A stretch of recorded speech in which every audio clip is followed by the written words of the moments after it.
क्या आप भी ल्यूसेंट पढ़ पढ़कर थक गए हैं? रट्टा मारते हैं लेकिन एग्जाम हॉल में सब भूल जाते हैं? तो अब रटना बंद कीजिए और सुनना शुरू कीजिए। स्वागत है आपका टॉपो ल्यूसेंट एमसीक्यूज पर। मैं हूं आपका दोस्त आयुष और आज हम इतिहास रचने वाले हैं। हम लेकर आए हैं पूरी भारतीय राज व्यवस्था यानी इंडियन पॉलिटी। कोई बोरिंग फैक्ट्स या एमसीक्यूज नहीं, बल्कि एक विस्तृत और ऐतिहासिक कहानी के रूप में। अजीब लेकिन सच, पूरा ल्यूसेंट एक कहानी में।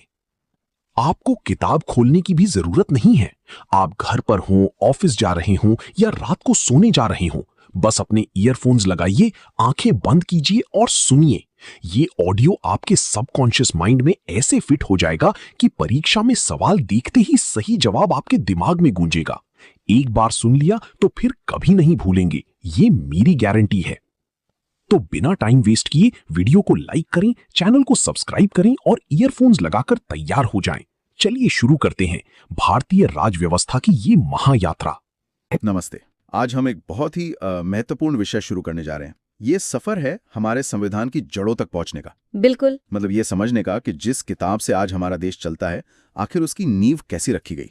हाँ, और ये बहुत जरूरी है समझना, क्योंकि हमारा संविधान कोई एक दिन में नहीं बना। इसके पीछे एक लंबा, एक बहुत ही दिलचस्प ऐतिहासिक सफर है। सही। भारत में जब ब्रिटिश शासन था तो समय समय पर कई ऐसे एक्ट्स मतलब अधिनियम पारित किए गए जिन्होंने धीरे धीरे भारत की जो आज की संवैधानिक और राजनीतिक व्यवस्था है उसकी एक रूपरेखा तैयार की। अच्छा, तो आज की क्लास में हम उन्हीं में से कुछ सबसे महत्वपूर्ण अधिनियमों पर बात करेंगे जो आजादी से पहले लागू हुए थे। बिल्कुल, क्योंकि इन्हीं के अनुभवों से, चाहे वो अच्छे हों या बुरे, सीखकर हमारे संविधान निर्माताओं ने देश के लिए एक मजबूत संविधान तैयार किया। तो चलिए शुरू करते हैं। कहानी में पहला बड़ा मोड़ कहाँ आता है? पहला बड़ा मोड़ आता है 1909 में भारत शासन अधिनियम, जिसे मार्ले मिंटो सुधार के नाम से भी जाना जाता है। मार्ले मिंटो, ये दो अलग अलग लोगों के नाम है ना? हाँ, उस समय लॉर्ड मार्ले भारत के सेक्रेटरी ऑफ स्टेट थे जो लंदन में बैठते थे, और लॉर्ड मिंटो भारत में वॉइसरॉय थे। ठीक है। इस अधिनियम की सबसे बड़ी और कह सकते हैं कि सबसे दूरगामी परिणाम वाली जो बात थी वो थी कि पहली बार मुस्लिम समुदाय के लिए एक अलग प्रतिनिधित्व की व्यवस्था की गई। अलग प्रतिनिधित्व, इसका मतलब क्या हुआ? मतलब मुस्लिम उम्मीदवार के लिए सिर्फ मुस्लिम ही वोट करेंगे? एग्जैक्टली, बिल्कुल यही। मुस्लिम सदस्यों का चुनाव सिर्फ मुस्लिम मतदाता ही कर सकते थे। और ये सिर्फ एक चुनावी बदलाव नहीं था, ये एक तरह से बांटो और राज करो की नीति को कानूनी जामा पहनाना था। तो इसने एक तरह से देश को कानूनी तौर पर धर्म के आधार पर बांट दिया। बिल्कुल। और इसके अलावा एक और महत्वपूर्ण बदलाव हुआ। भारतीयों को अब भारत सचिव और गवर्नर जनरल की जो एग्जीक्यूटिव काउंसिल्स होती थी उनमें नियुक्त किया जाने लगा। एग्जीक्यूटिव काउंसिल्स मतलब आज के हिसाब से कैबिनेट समझ सकते हैं इसे? हाँ, एक तरह से वाइसरॉय की सबसे ताकतवर टीम। और इसमें केंद्रीय और प्रांतीय विधान परिषदों का आकार भी बढ़ाया गया, सदस्यों की संख्या बढ़ी। तो उन्हें कुछ अधिकार भी मिले होंगे? हाँ, अब परिषद के सदस्य बजट पर चर्चा कर सकते थे, जनहित के विषयों पर प्रस्ताव रख सकते थे, पूरक प्रश्न पूछ सकते थे और वोट भी दे सकते थे। अच्छा, और वो पहले भारतीय कौन थे जो वाइसरॉय की कार्यपालिका परिषद में शामिल हुए? ये नाम जरूरी है ना? बहुत जरूरी है। वो थे सत्येंद्र प्रसाद सिन्हा। वो वाइसरॉय की कार्यपालिका परिषद में शामिल होने वाले पहले भारतीय सदस्य बने। उन्हें लॉ मेंबर के रूप में शामिल किया गया था। समझ गया। तो इसके 10 साल बाद 1919 में एक और बड़ा एक्ट आया, मॉन्टेग्यू चेम्सफोर्ड सुधार। हाँ, और इसने व्यवस्था में कई और बड़े बदलाव किए। जैसे? सबसे पहला, केंद्र में 2 सदनों वाली विधायिका की स्थापना हुई। अच्छा, मतलब जैसे आज लोकसभा और राज्यसभा हैं, वैसा कुछ। हाँ, आप कह सकते हैं कि ये उसका एक बहुत ही शुरुआती रूप था। पहली थी राज्य परिषद यानी काउंसिल ऑफ स्टेट, और दूसरी थी केंद्रीय विधानसभा यानी सेंट्रल लेजिस्लेटिव असेंबली। ओके, तो इसमें सदस्य कितने होते थे? राज्य परिषद में 60 सदस्य थे, जिनमें से 34 चुने जाते थे और 26 मनोनीत होते थे। उनका कार्यकाल 5 साल का था। और केंद्रीय विधानसभा में? उसमें 145 सदस्य थे, जिनमें 104 निर्वाचित और 41 मनोनीत होते थे, और इनका कार्यकाल 3 साल का था। अधिकार दोनों के बराबर थे? लगभग बराबर थे, सिवाय एक मामले के। बजट पर स्वीकृति देने का जो अधिकार था वो सिर्फ विधानसभा के पास था। अच्छा, और इस अधिनियम का एक और बहुत बड़ा प्रावधान था, प्रांतों में द्वैध शासन। ये सुनने में बड़ा भारी लगता है, क्या था ये? द्वैध शासन यानी ड्यूअल गवर्नमेंट सिस्टम। इसके तहत प्रांतों के विषयों को 2 हिस्सों में बांट दिया गया। 2 हिस्से? हाँ, आरक्षित और हस्तांतरित, रिजर्व्ड और ट्रांसफर्ड। ओके, तो आरक्षित विषयों में क्या क्या था? जो भी महत्वपूर्ण चीजें थीं, जैसे वित्त, भूमि कर, न्याय, पुलिस, पेंशन, ये सब आरक्षित थीं। इन पर गवर्नर अपनी कार्यपालक परिषद की मदद से शासन करता था, जिसमें ज्यादातर अंग्रेज थे। और हस्तांतरित में? हस्तांतरित विषयों में शिक्षा, स्वास्थ्य, स्थानीय स्वशासन, कृषि जैसे विषय थे। इन पर शासन तो गवर्नर ही करता था, लेकिन भारतीय मंत्रियों की सलाह से, और ये मंत्री विधान परिषद के प्रति उत्तरदायी थे। मतलब जिम्मेदारी दे दी, लेकिन पावर और पैसा अपने पास रख लिया। बिल्कुल। आपके पास स्कूल चलाने का विभाग तो है, पर उसके लिए पैसा कहाँ से आएगा, ये आपके हाथ में नहीं है। ये सिस्टम फेल होने के लिए ही बनाया गया था। तो ये व्यवस्था बाद में खत्म कर दी गई होगी? हाँ, ये जो द्वैध शासन की व्यवस्था थी, ये आगे चलकर 1935 के एक्ट द्वारा समाप्त कर दी गई। ठीक है। इस 1919 के एक्ट में और भी कुछ खास था? हाँ, दो चीजें और थीं। एक तो भारत के लिए एक महालेखा परीक्षक, मतलब ऑडिटर जनरल की नियुक्ति का अधिकार भारत सचिव को दिया गया। और दूसरा? और इसी एक्ट में भारत में एक लोक सेवा आयोग यानी पब्लिक सर्विस कमीशन के गठन का भी प्रावधान किया गया था। अच्छा, तो यूपीएससी की नींव एक तरह से यहीं रखी गई? एक तरह से, हाँ। चलिए, अब हम आते हैं उस अधिनियम पर जिसके बारे में कहा जाता है कि हमारे आज के संविधान पर उसका सबसे गहरा असर पड़ा है। 1935 का भारत शासन अधिनियम। गहरा असर कहना तो बहुत छोटा शब्द होगा। ये एक बहुत ही लंबा और विस्तृत दस्तावेज था। इसमें 451 धाराएं और 15 परिशिष्ट थे। 451? हाँ। हमारे मूल संविधान से भी ज्यादा। हाँ। इसकी कुछ मुख्य बातें समझते हैं। पहली, एक अखिल भारतीय संघ यानी ऑल इंडिया फेडरेशन का प्रस्ताव था।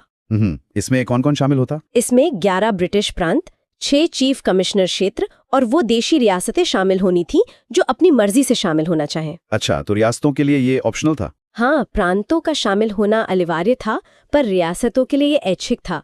और क्योंकि रियासतें इसमें शामिल नहीं हुई, तो ये संघ कभी बन ही नहीं पाया। एग्जैक्टली।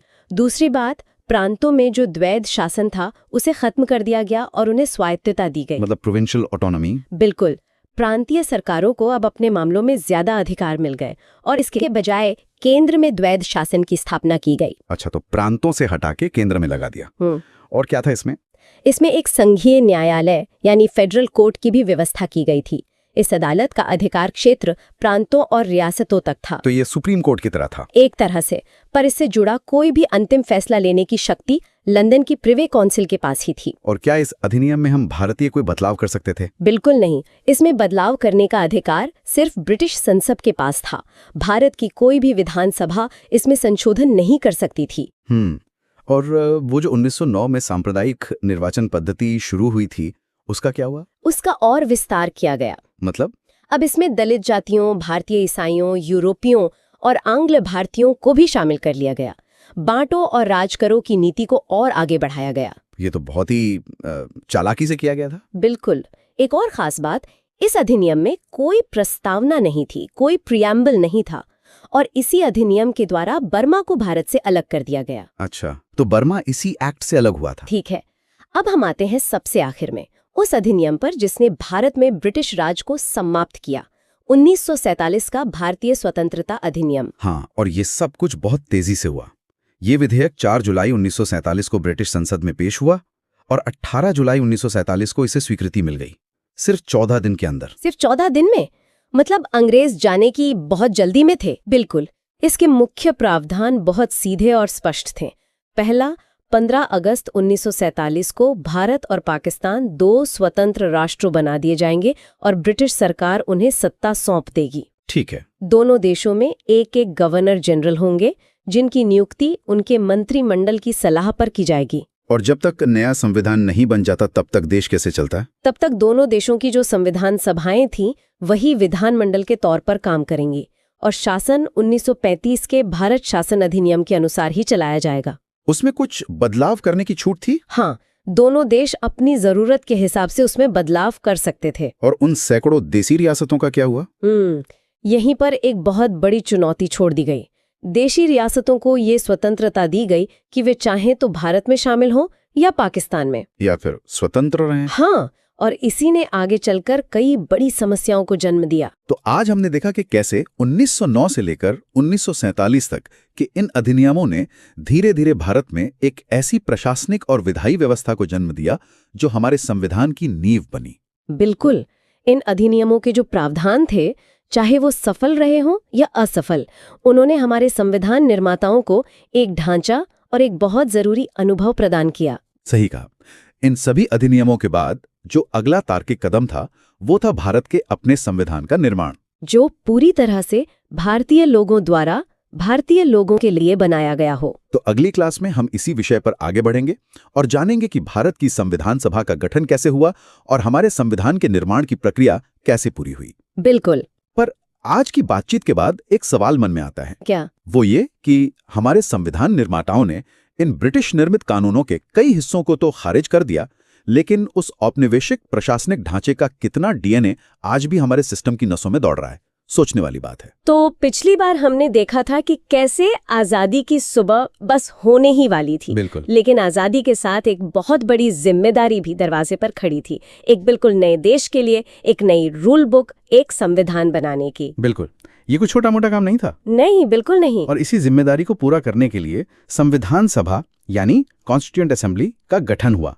इसकी नींव रखी गई थी कैबिनेट मिशन की सिफारिशों पर, जो 1946 में भारत आया था। चलिए, तो अब इस पूरी प्रक्रिया की गहराई में उतरते हैं कि आखिर ये संविधान सभा बनी कैसे, इसमें कौन कौन लोग थे और किन चुनौतियों का सामना करते हुए उन्होंने हमारे संविधान को आकार दिया। तो शुरुआत करते हैं सदस्यों की संख्या से। कैबिनेट मिशन ने जो योजना दी उसके हिसाब से संविधान सभा में कुल कितने सदस्य होने थे? कुल 389 सदस्य तय किए गए थे। 389। हाँ, और इसका बंटवारा भी आप कह सकती हैं बहुत सोचा समझा था।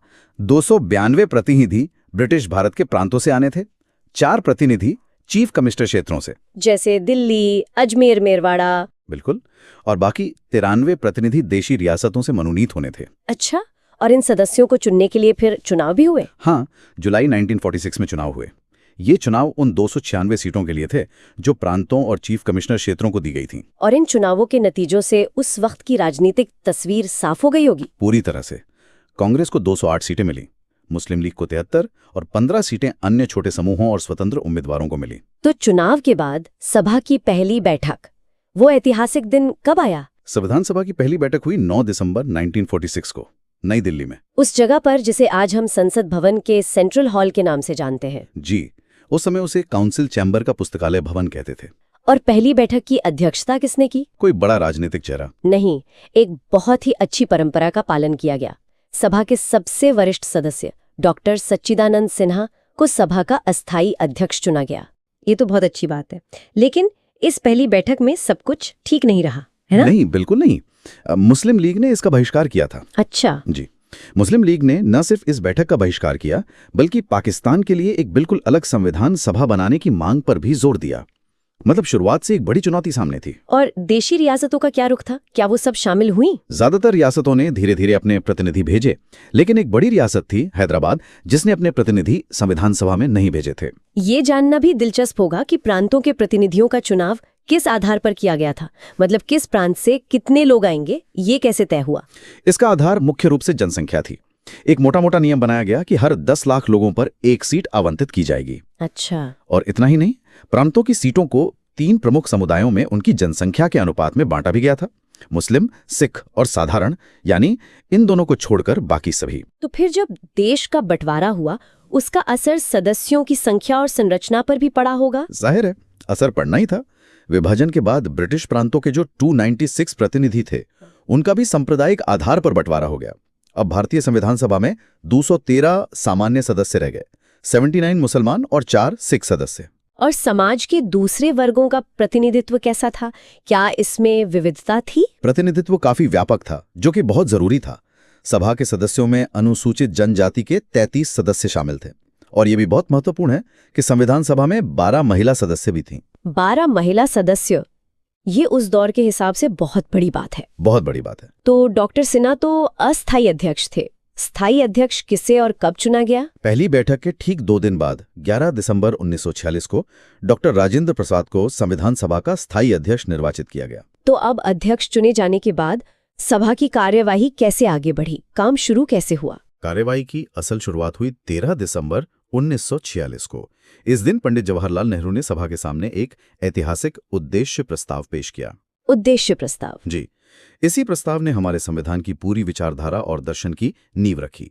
एक तरह से यह हमारे संविधान का विजन डॉक्यूमेंट था। और इस प्रस्ताव को सभा ने कब स्वीकार किया? इस पे बहुत गहरी बहस हुई, विचार विमर्श हुआ और आखिरकार 22 जनवरी 1947 को उद्देश्य प्रस्ताव को सर्वसम्मति से स्वीकार कर लिया गया। इसके बाद काम को आसान बनाने के लिए समितियां बनाई गई होंगी। बिल्कुल, संविधान निर्माण के जटिल काम को बांटने के लिए कई समितियां बनाई गई।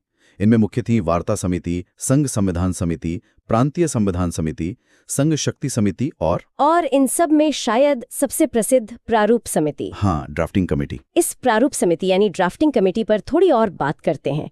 इसके गठन की जरूरत क्यों पड़ी? देखिए, संविधान का एक शुरुआती मसौदा सर BN राव ने तैयार किया था, जो उस समय संवैधानिक सलाहकार थे। उसी मसौदे पर विचार विमर्श करने और उसे अंतिम रूप देने के लिए संविधान सभा ने 29 अगस्त 1947 को एक संकल्प पारित करके प्रारूप समिति का गठन किया और इसकी अध्यक्षता डॉक्टर भीमराव अंबेडकर को सौंपी गई। इसमें कुल कितने सदस्य थे? अध्यक्ष समेत इसमें कुल 7 सदस्य थे। डॉक्टर अंबेडकर के अलावा N गोपाल स्वामी आयंगर, अल्लादी कृष्णा स्वामी अय्यर, कन्हैयालाल मणिकलाल मुंशी, KM मुंशी जी, सैयद मोहम्मद सादुल्ला, N माधवराव और DP खेतान थे। इसमें भी बाद में कुछ बदलाव हुए थे, है ना? हाँ, हुए थे। N माधवराव को BL मित्र की जगह पर लाया गया था और 1948 में DP खेतान की मृत्यु हो जाने के बाद TT कृष्णामाचारी को सदस्य बनाया गया। अच्छा। एक और रोचक तथ्य ये है कि संविधान सभा के लिए डॉक्टर अंबेडकर का निर्वाचन पहले बंगाल से हुआ था, लेकिन बंटवारे के बाद वो हिस्सा पाकिस्तान में चला गया। तो फिर उन्हें बॉम्बे प्रेसिडेंसी से दोबारा चुनकर लाया गया। अब वापस एक बार विभाजन के प्रभाव पर लौटते हैं। 3 जून 1947 को जब विभाजन की योजना को अंतिम रूप दिया गया तो सभा की सदस्य संख्या पर क्या असर पड़ा? उस योजना के बाद भारतीय संविधान सभा के लिए कुल सदस्य संख्या 324 तय की गई। इसमें 235 स्थान प्रांतों के लिए रखे गए और 89 स्थान देशी राज्यों के लिए। और इस पुनर्गठित सभा की स्थिति क्या थी? मतलब अंतिम रूप से कितने सदस्य बचे? देश विभाजन के बाद संविधान सभा का पुनर्गठन 31 अक्टूबर 1947 को किया गया और 31 दिसंबर 1947 तक इसकी सदस्य संख्या 299 रह गई थी। 299? जी। इसमें प्रांतीय सदस्यों की संख्या 229 थी और देशी रियासतों के प्रतिनिधियों की संख्या 70 थी। तो अब प्रारूप समिति ने अपना काम पूरा करके रिपोर्ट कब सौंपी? समिति ने प्रारूप पर महीनों विचार विमर्श करने के बाद 21 फरवरी 1948 को अपनी रिपोर्ट संविधान सभा को पेश कर दी। इसके बाद इस रिपोर्ट पर सभा में चर्चा हुई होगी। इस प्रक्रिया को वाचन या रीडिंग कहते हैं, सही कहा ना मैंने? एकदम सही। संविधान के प्रारूप पर सभा में 3 वाचन हुए। पहला वाचन 4 नवंबर से 9 नवंबर 1948 तक चला। और दूसरा? वो शायद सबसे लंबा था। हाँ, दूसरा वाचन सबसे लंबा और सबसे महत्वपूर्ण था। वो 15 नवंबर 1948 को शुरू हुआ और अगले साल 17 अक्टूबर 1949 तक चला। इसी में एक-एक क्लॉज पर बहस हुई लगभग 1 साल तक। और फिर तीसरा वाचन 14 नवंबर 1949 को शुरू हुआ और 26 नवंबर 1949 तक चला। और इसी दिन 26 नवंबर 1949 को संविधान सभा द्वारा संविधान को पारित कर दिया गया। जिस दिन संविधान पारित हुआ उस दिन कितने सदस्य उपस्थित थे? उस ऐतिहासिक दिन पर सभा में 284 सदस्य उपस्थित थे और उन सभी ने इस पर हस्ताक्षर किए। एक बार फिर से उन प्रमुख समितियों और उनके अध्यक्षों के नाम दोहरा लेते हैं क्योंकि ये अक्सर पूछे जाते हैं। अवश्य। संचालन समिति के अध्यक्ष डॉक्टर राजेंद्र प्रसाद थे। संघ संविधान समिति के अध्यक्ष पंडित जवाहरलाल नेहरू थे। प्रांतीय संविधान समिति सरदार पटेल के पास थी। जी। और प्रारूप समिति के अध्यक्ष डॉक्टर भीमराव अंबेडकर। संघ शक्ति समिति की अध्यक्षता भी पंडित नेहरू ही कर रहे थे।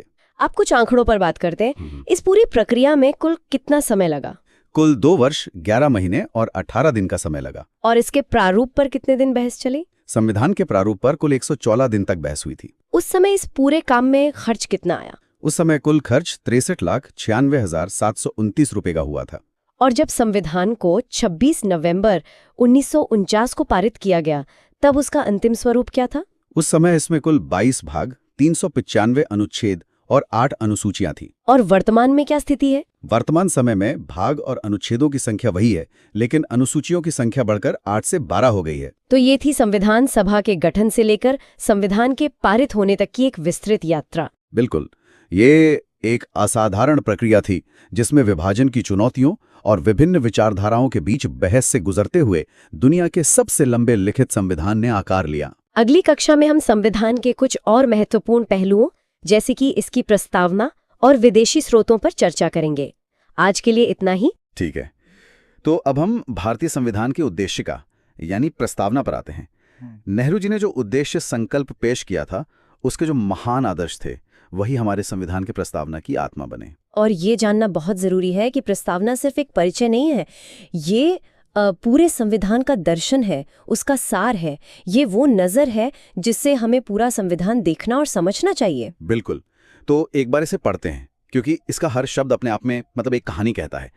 1976 में 42वें संशोधन के बाद जो प्रस्तावना हमारे सामने है वो कुछ इस तरह है। हाँ, हम भारत की लोग भारत को एक संपूर्ण प्रभुत्व संपन्न समाजवादी पंथनिरपेक्ष लोकतंत्रात्मक गणराज्य बनाने के लिए तथा उसके समस्त नागरिकों को सामाजिक, आर्थिक और राजनीतिक न्याय, विचार, अभिव्यक्ति, विश्वास, धर्म और उपासना की स्वतंत्रता, प्रतिष्ठा और अवसर की समता प्राप्त कराने के लिए तथा उन सब में व्यक्ति की गरिमा और राष्ट्र की एकता और अखंडता सुनिश्चित करने वाली बंधुता बढ़ाने के लिए दृढ़ संकल्प होकर अपनी इस संविधान सभा में आज तारीख 26 नवंबर 1949 को एतद द्वारा इस संविधान को अंगीकृत, अधिनियमित और आत्मार्पित करते हैं। इसमें जो आखिरी 3 शब्द है ना, अंगीकृत, अधिनियमित और आत्मार्पित, ये बहुत शक्तिशाली हैं। हाँ, ये बहुत भारी शब्द लगते हैं। इनका मतलब है हम इसे अपनाते हैं, हम इसे कानून बनाते हैं और हम इसे खुद को ही सौंपते हैं। ये बाहरी सत्ता से आजादी का सबसे बड़ा ऐलान है। अच्छा। कि ये संविधान हमें किसी ने दिया नहीं, हमने इसे खुद बनाया और खुद को ही समर्पित किया है। यहाँ से हमारा पहला और सबसे दिलचस्प बिंदु निकल कर आता है। प्रस्तावना को संविधान की कुंजी कहा जाता है, पर इसका असल में मतलब क्या है? क्या ये सिर्फ एक खूबसूरत मुहावरा है? नहीं, ये एक बहुत ही व्यवहारिक बात है। इसे ऐसे समझिए कि अगर आप कोई बहुत जटिल मशीन इस्तेमाल कर रहे हैं और उसका कोई पुर्जा समझ नहीं आ रहा, तो आप क्या करते हैं? उसका यूजर मैनुअल देखते हैं। बिल्कुल। प्रस्तावना संविधान का वही फिलोसॉफिकल यूजर मैनुअल है। जब भी सुप्रीम कोर्ट या कोई भी जज संविधान के किसी अनुच्छेद के मतलब को लेकर उलझन में होता है, जब उसकी भाषा अस्पष्ट लगती है, तो वो इस कुंजी का इस्तेमाल करते हैं। अच्छा। वो प्रस्तावना को देखते हैं ताकि संविधान बनाने वालों की मूल सोच और इरादे को समझ सकें। अच्छा, तो ये एक तरह से संविधान का दिशा सूचक यंत्र है और इसकी शुरुआत ही होती है हम भारत के लोग से। ये सिर्फ 3 शब्द नहीं है, ये एक क्रांति है। हाँ, ये कहते हैं कि इस देश में असली मालिक, असली शक्ति का स्रोत कोई राजा या कोई बाहरी सरकार नहीं, बल्कि भारत के लोग हैं। बिल्कुल। ये संविधान की सबसे बुनियादी और मजबूत नींव है। इसका मतलब है कि सरकार को अपनी सारी शक्ति भारत की जनता से मिलती है। जनता ही सर्वोच्च है। सही। और इसी से जुड़ा है संप्रभुता का विचार, यानी भारत अपने आंतरिक और बाहरी फैसले लेने के लिए पूरी तरह से आजाद है। उस पर किसी और देश का कोई दबाव नहीं चल सकता, और ये आजादी भी उसे भारत के लोगों से ही मिलती है। लेकिन यहाँ पर एक बहुत बड़ा पेंच है जो अक्सर लोगों को उलझा देता है।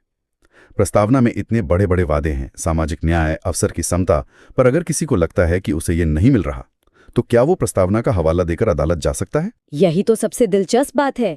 नहीं जा सकता। नहीं जा सकता। नहीं। 1957 में यूनियन ऑफ इंडिया बनाम मदन गोपाल मामले में सुप्रीम कोर्ट ने ये साफ कर दिया था कि प्रस्तावना को न्यायालय में प्रवर्तित नहीं किया जा सकता। आसान भाषा में कहें तो ये कानूनी तौर पर लागू करने लायक नहीं है। तो फिर इसका क्या मतलब हुआ? क्या ये सिर्फ नैतिक सलाह है जिसकी कोई कानूनी मायने नहीं? अगर आप इसे लागू ही नहीं करवा सकते तो इसकी ताकत क्या है? देखिए, एक बहुत गहरा सवाल है। ये सीधे तौर पर लागू करने लायक अधिकार नहीं देता।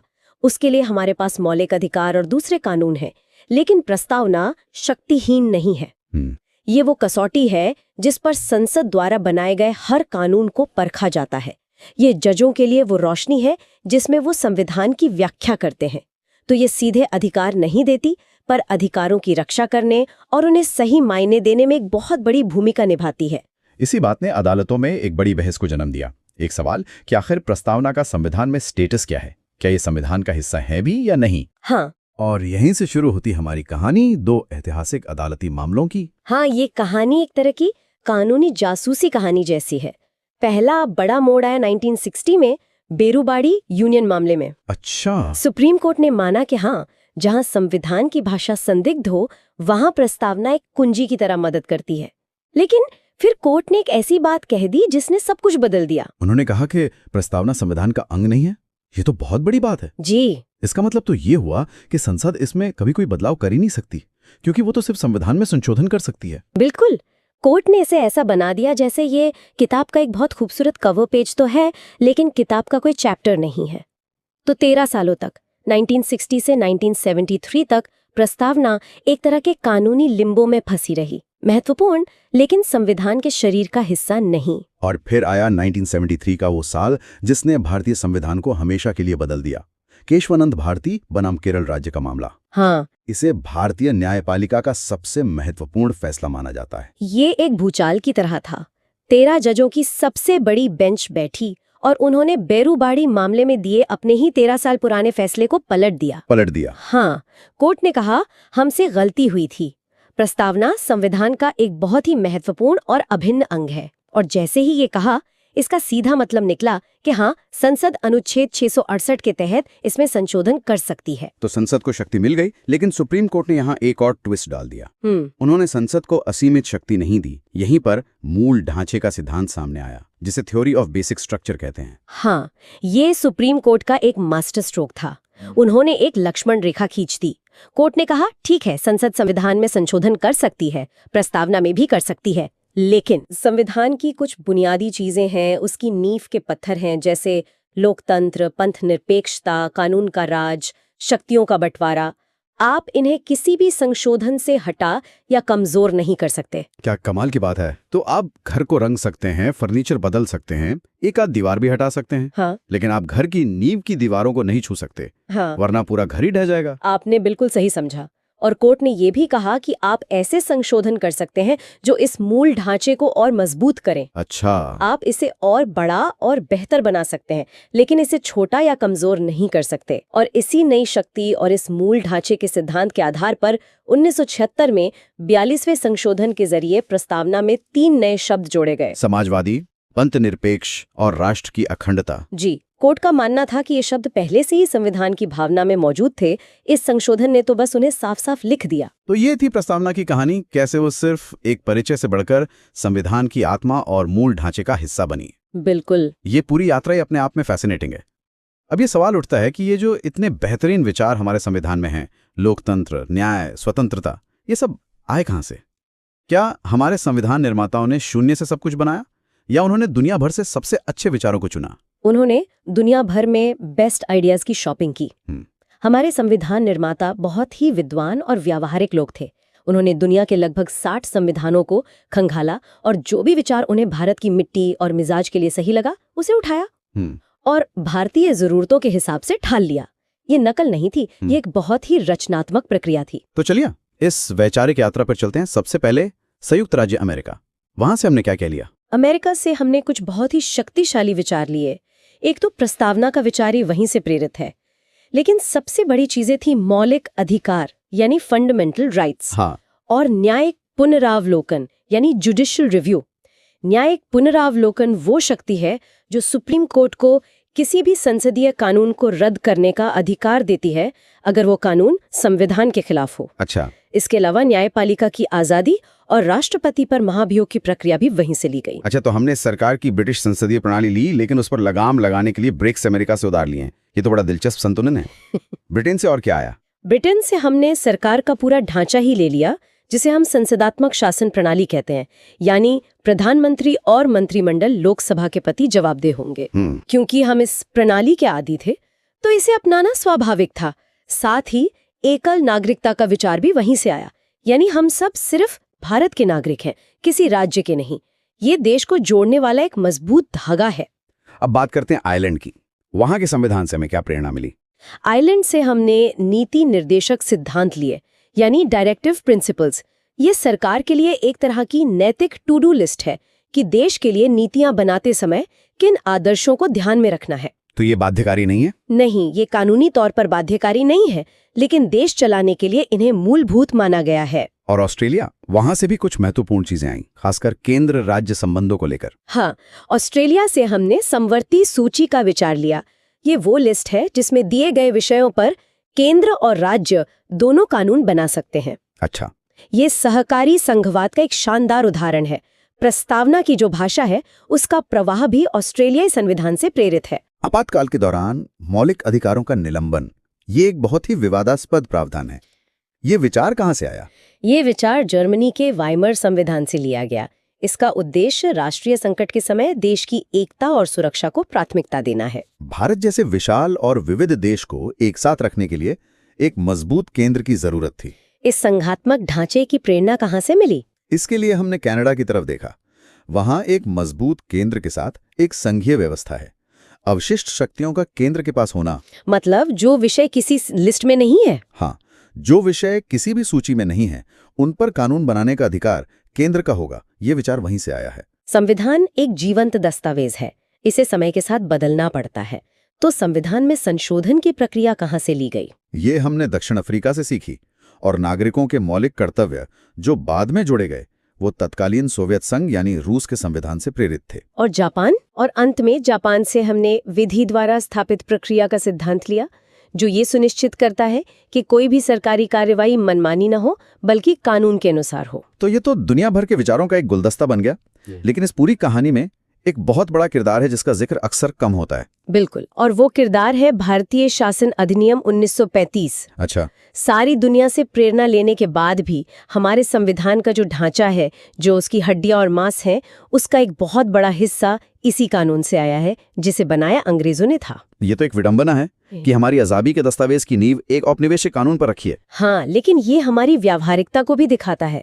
संविधान के 395 अनुच्छेदों में से लगभग 250 अनुच्छेद या तो सीधे सीधे 1935 के एक्ट से ले लिए गए। 250 अनुच्छेद? हाँ, ये थोड़े बहुत बदलाव के साथ अपनाए गए। पूरा प्रशासनिक ढांचा, संघीय व्यवस्था, न्यायपालिका का स्ट्रक्चर, ये सब वहीं से आया। तो एक तरह से हमने अंग्रेजों द्वारा बनाए गए प्रशासनिक कंकाल को लिया और उसमें हम भारत के लोक की आत्मा फूंक दी। ठीक है, आज के लिए इतना ही। अगली कक्षा में हम भारतीय संविधान की अनुसूचियों पर विस्तार से चर्चा करेंगे। ठीक है, तो पिछली बार हमने संविधान के मूल ढांचे और उसकी विशेषताओं को समझा था, लेकिन संविधान सिर्फ एक दार्शनिक दस्तावेज नहीं है, वो देश चलाने की एक प्रैक्टिकल गाइडबुक भी है। और इस गाइडबुक के आखिर में कुछ बेहद जरूरी परिशिष्ट मतलब एनेक्शर्स जुड़े हैं, जिन्हें हम अनुसूचियां या शेड्यूल्स कहते हैं। चलिए आज इन्हीं पर गहराई से बात करते हैं। संविधान में कुल 12 अनुसूचियां हैं। पहली से शुरू करते हैं, जो शायद सबसे बुनियादी है। बिल्कुल, पहली अनुसूची एक तरह से भारत का आधिकारिक नक्शा है। इसमें साफ साफ लिखा है कि भारत के कौन कौन से राज्य हैं और कौन कौन से केंद्र शासित प्रदेश हैं। आज की तारीख में इसमें 28 राज्यों और 7 केंद्र शासित प्रदेशों का जिक्र मिलता है। अच्छा। और इसी से जुड़ा एक मजेदार फैक्ट ये है कि दिल्ली को जो हम राष्ट्रीय राजधानी क्षेत्र या एनसीआर कहते हैं, वो दर्जा उसे 69 में संविधान संशोधन के जरिए मिला था, और इसका जिक्र भी इसी अनुसूची से जुड़ा है। दिलचस्प। तो पहली अनुसूची भारत की जमीन मतलब टेरिटरी तय करती है। अब इस जमीन पर जो सरकार चलेगी, उसमें जो सबसे बड़े संवैधानिक पदों पर लोग बैठेंगे, उनके वेतन और सुविधाओं के बारे में भी तो संविधान को कुछ कहना होगा, ताकि कोई अपनी मनमर्जी न चला सके। बिल्कुल सही पॉइंट है, और यही काम दूसरी अनुसूची करती है। इसमें एक लंबी चौड़ी लिस्ट है, पर उसका सार ये है कि देश के सभी शीर्ष संवैधानिक पदों पर बैठे लोग, जैसे राष्ट्रपति, governor, supreme court, high court के जज, सीएगी, स्पीकर, इन सब की सैलरी, भत्ते और पेंशन कानून द्वारा तय होंगे। मतलब ये एक तरह की आर्थिक सुरक्षा और स्वायत्तता की गारंटी है। जी, ताकि वे बिना किसी दबाव के काम कर सकें। और जाहिर है, जहां वेतन और भत्ते की बात होगी, वहां जिम्मेदारियों की भी बात होगी। पद ग्रहण करने से पहले कोई शपथ या प्रतिज्ञा भी तो होती होगी। जी हाँ, और वो हमें सीधे तीसरी अनुसूची पर ले आती है। इसमें इन्हीं सब पदाधिकारियों, मंत्रियों और सांसदों द्वारा ली जाने वाली शपथ का पूरा प्रारूप मतलब एग्जैक्ट वर्डिंग दी गई है। संविधान के प्रति निष्ठा की शपथ, पद और गोपनीयता की शपथ, ये सब इसी में बताया गया है। ठीक है, तो नक्शा हो गया, उस पर काम करने वालों की सैलरी हो गई और उनकी शपथ भी हो गई। अब आते हैं लोकतंत्र के एक और अहम पहलू पर, राज्यों का प्रतिनिधित्व, खासकर राज्यसभा में, जिसे काउंसिल ऑफ स्टेट्स भी कहते हैं। किस राज्य से कितने लोग आएंगे, ये कौन तय करता है? ये सवाल हमें सीधे चौथी अनुसूची पर ले आता है। इसमें हर राज्य और केंद्र शासित प्रदेश के लिए राज्यसभा में सीटों की संख्या आवंटित की गई है। उत्तर प्रदेश जैसे बड़े राज्य से ज्यादा सीटें हैं, तो गोवा और सिक्किम जैसे छोटे राज्यों से कम। ये आबादी के अनुपात में होता है। अगली 2 अनुसूचियां, 5वीं और 6ठी, अक्सर लोगों को कंफ्यूज करती हैं। दोनों ही आदिवासी यानी जनजातीय क्षेत्रों के प्रशासन से जुड़ी हैं। तो इनमें फर्क क्या है? ये बहुत अच्छा सवाल है, क्योंकि ये कंफ्यूजन काफी आम है। देखिए, 5वीं अनुसूची एक सामान्य छाते की तरह है। ये देश के ज्यादातर राज्यों में फैले अनुसूचित क्षेत्रों और अनुसूचित जनजातियों के प्रशासन और नियंत्रण के लिए एक जनरल फ्रेमवर्क देती है। और 6ठी अनुसूची? लेकिन 6ठी अनुसूची एक स्पेशल प्रोविजन है, जो सिर्फ और सिर्फ 4 राज्यों पर लागू होती है: असम, मेघालय, त्रिपुरा और मिजोरम। सिर्फ ये 4 राज्य ही क्यों? इनमें ऐसा क्या खास है? क्योंकि इन राज्यों की जनजातीय आबादी और उनकी संस्कृति बहुत ही विशिष्ट है। संविधान निर्माताओं को लगा कि इनकी स्वायत्ता और सांस्कृतिक पहचान को बचाने के लिए ज्यादा मजबूत कानूनी सुरक्षा की जरूरत है। इसलिए छठी अनुसूची के तहत वहां स्वायत्त जिला परिषदों का गठन किया गया, जिन्हें अपने मामलों में कानून बनाने तक के अधिकार हैं। अच्छा, तो ये एक बड़ा फर्क है। 5वीं अनुसूची संरक्षण देती है और छठी अनुसूची स्वायत्ता देती है। बिल्कुल, ये एक बहुत ही अहम अंतर है। पहली है संघ सूची या यूनियन लिस्ट। इसमें रक्षा, विदेश मामले, रेलवे, करेंसी जैसे राष्ट्रीय महत्व के विषय हैं, जिन पर कानून बनाने का अधिकार सिर्फ केंद्र सरकार का है। सिर्फ और सिर्फ केंद्र सरकार का। शुरुआत में इसमें 97 विषय थे, अब लगभग 98 हैं। ठीक है, ये तो समझ आता है। और दूसरी लिस्ट? दूसरी है राज्य सूची या स्टेट लिस्ट। इसमें पुलिस, स्थानीय शासन, कृषि, जन स्वास्थ्य जैसे विषय हैं, जिन पर सामान्य तौर पर राज्य सरकारें कानून बनाती हैं। लेकिन यहाँ एक पेच है। वो क्या? अगर राष्ट्रीय हित का कोई मामला हो तो केंद्र सरकार भी राज्य सूची के विषय पर कानून बना सकती है। समय के साथ इसके कुछ विषय हटाए गए हैं। पहले इसमें 66 थे, अब करीब 62 हैं। यहीं पर तो असली टकराव की गुंजाइश बनती होगी। और तीसरी लिस्ट, वो इस टकराव को और बढ़ाती है या सुलझाती है? तीसरी लिस्ट है समवर्ती सूची या कॉन्करेंट लिस्ट। इसमें शिक्षा, वन, मजदूर संघ जैसे विषय हैं। इस पर केंद्र और राज्य दोनों कानून बना सकते हैं। ये सहयोग की भावना को बढ़ावा देने के लिए है। लेकिन अगर दोनों के बनाए कानूनों में कोई टकराव हो तब? तो हमेशा केंद्र का कानून ही मान्य होगा। ये भारत के संघीय ढांचे के एकात्मक झुकाव को दिखाता है। इसमें पहले 47 विषय थे, जो अब बढ़कर 52 हो गए हैं। मतलब शक्तियों का बंटवारा तो है, लेकिन पलड़ा हमेशा केंद्र की तरफ थोड़ा भारी रहता है। चलिए अब भाषाओं पर आते हैं।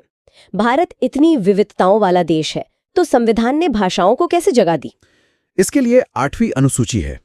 इसमें भारत की मान्यता प्राप्त भाषाओं का उल्लेख है। एक दिलचस्प बात यह है कि जब संविधान बना था तब इसमें सिर्फ 14 भाषाएं थीं। सिर्फ 14?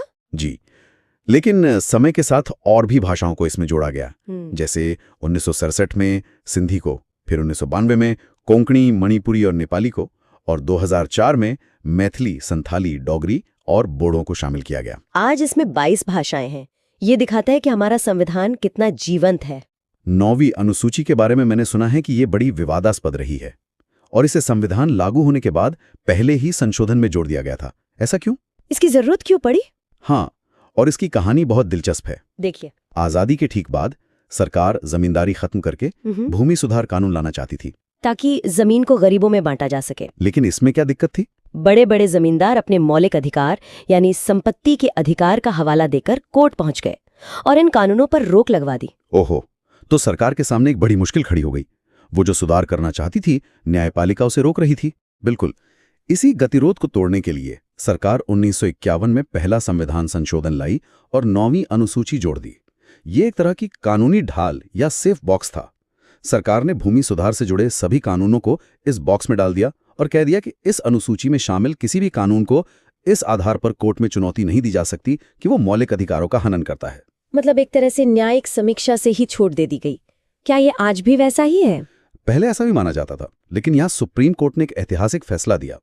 11 जनवरी 2007 को कोर्ट ने कहा कि 24 अप्रैल 1973 के बाद इस अनुसूची में डाले गए किसी भी कानून की न्यायिक समीक्षा हो सकती है अगर वो संविधान के मूल ढांचे का उल्लंघन करता हो। तो अब वो सेफ बॉक्स पूरी तरह से बंद नहीं है। चलिए, ये तो हुई न्यायपालिका और सरकार के बीच की खींचतान। अब राजनीति की एक और समस्या पर आते हैं, दल बदल। आया राम गया राम की राजनीति को रोकने के लिए भी तो संविधान में कुछ किया गया होगा। हाँ, 1980 के दशक में ये एक बड़ी समस्या बन गई थी। इसी को रोकने के लिए 1985 में 52वें संशोधन के जरिए 10वीं अनुसूची जोड़ी गई। इसमें दल बदल को रोकने के लिए कड़े प्रावधान हैं कि किन परिस्थितियों में किसी विधायक या सांसद की सदस्यता रद्द हो सकती है। और अब आखिरी 2 अनुसूचियों पर आते हैं, 11वीं और 12वीं। इन्हें भी बाद में जोड़ा गया और ये सत्ता को जमीनी स्तर पर पहुंचाने से जुड़ी हैं, है ना? जी, 11वीं अनुसूची को 73वें संशोधन 1993 में जोड़ा गया। इसने पंचायती राज को संवैधानिक दर्जा दिया और पंचायतों को काम करने के लिए 29 विषय दिए, जैसे सड़क, पानी, स्थानीय स्कूल वगैरह। और 12वीं अनुसूची? ठीक इसी तरह 12वीं अनुसूची को 74वें संशोधन से जोड़ा गया और इसने शहरी स्थानीय निकायों यानी नगरपालिकाओं को काम करने के लिए 18 विषय दिए। ये दोनों अनुसूचियां लोकतंत्र को जमीनी स्तर पर मजबूत करती हैं। तो ये अनुसूचियां एक तरह से देश को चलाने की पूरी ऑपरेटिंग मैन्युअल है। लेकिन जिस देश को चलाने के ये नियम हैं, उसका नक्शा खुद आजादी के वक्त एक बहुत बड़ा सवाल था। रियासतों का विलय, राज्यों का बनना, ये सब कैसे हुआ? ये भारत के इतिहास का एक बहुत ही ड्रामेटिक अध्याय है।